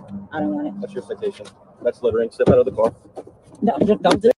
So, first, is that littering? That's the first question. Did she litter? Did the driver litter? And is the officer justified in making the arrest? The bills, you don't want to take it? No. Well, yes, you don't take it because it's your citation. I don't want it. That's your citation. That's littering. Step out of the car. Is that littering? That's the first thing as we break down the video. No, this is breaking news. I might be the first person on YouTube with this story. Double tap, hit the like button. I might be the only one, the first person on YouTube with this story. Don't do that. Step off my car. I'm not stepping out. Let's read it. Here, the officer already had her ID and the power to issue the ticket. Escalating an arrest over a discarded piece of paper isn't about public safety anymore. It's an abuse of discretion. Fine only. Tickets are meant to be handled by citation and promise to appear, not jail. Mom, chill out. I'm not just calling. Yes, I'm not touching. Mom, please chill out. Mom, please chill out. Don't touch me. I'm not stepping out of shit. Call your motherfucking supervisor. You're not the. I guess the reporter who made that comment is saying when she threw the ticket on the ground, the officer could have and should have issued her another ticket. I think that's fucking funny. So the argument will be tomorrow when we wake up and we talk about this on Monday. The argument will be when she threw the ticket at the officer that he should have and could have simply wrote her another ticket and accepted the abuse. How many people agree with the logic that because he already had her ID, he simply should have wrote her another ticket for littering instead of arresting her for littering? A supervisor. Yes, call your supervisor. A supervisor. I'm not stepping out of nothing. Mom, chill out. Please chill out. Get your hand off me. Now her son is the driver's child is asking the driver to relax, and the driver is refusing to relax. Get your hand off me. I will step out when the supervisor. I'm not stepping out of nothing. Get your hand off me. Get your hand off me. I'm not letting go. Let you let. Is her name Felicia? I'm not gonna say nothing. I'm not gonna make a joke. I'm not gonna say bye, Felicia. I'm not gonna say bye, Felicia. We're not gonna say bye, Felicia. We're not gonna say bye, Felicia. Is that her name? Mom, chill out. Please chill out. Get your hand off me. Get your hand off me. I will step out when the supervisor. I'm not stepping out of nothing. Get your hand off me. Get your hand off me. I'm not letting go. Is it Tanisha or is it Felicia? Is it Tanisha or Felicia, or even does it matter? You littered. You dropped the ticket, not me. I put the ticket in the car. You dropped the ticket, not me. Who dropped the ticket? Who dropped the ticket? Let's watch it again. All right, here's your copy of the citation. As far as the bills, you don't want to take it? No. Well, yes, you don't take it because it's your citation. I don't want it. That's your citation. That's littering. Step out of the car. So we just saw right there what happened. Anything I can do to get you to comply? Look, Mom, he just said take the ticket and we can leave. You said take the ticket and we can leave. No, I did not. You did that. He said you take threw the ticket at me. I gave it to you You threw the ticket at me. And then you grabbed it and threw it out. Give me the ticket. It's on your phone video? Give me the ticket. No, give me the ticket. We're past that. Okay. You're under arrest. Step out of the car, littering. Okay. Step out of the car. No, I'm not. You're under arrest. No, when your Yes, colonel gets here, then I will step out. I'm not getting out of the car. Yeah. Yeah, I'm here. Hold on, I'm plugging you up. Where you at? Still live? Yeah. I'm getting off right now. Okay. You gotta get dressed, right? Or you not getting dressed? No, everybody's going straight there. That's why I text you. Oh. No one's changing. Getting dressed. Oh, I didn't know. I didn't know you was changing. I thought, okay. No, I text you, baby. But All right. do you want me to change? All right. Come on. You still want to go? Yeah, come get me dressed. All right. Come on, get. Bye, you guys. Come get me dressed.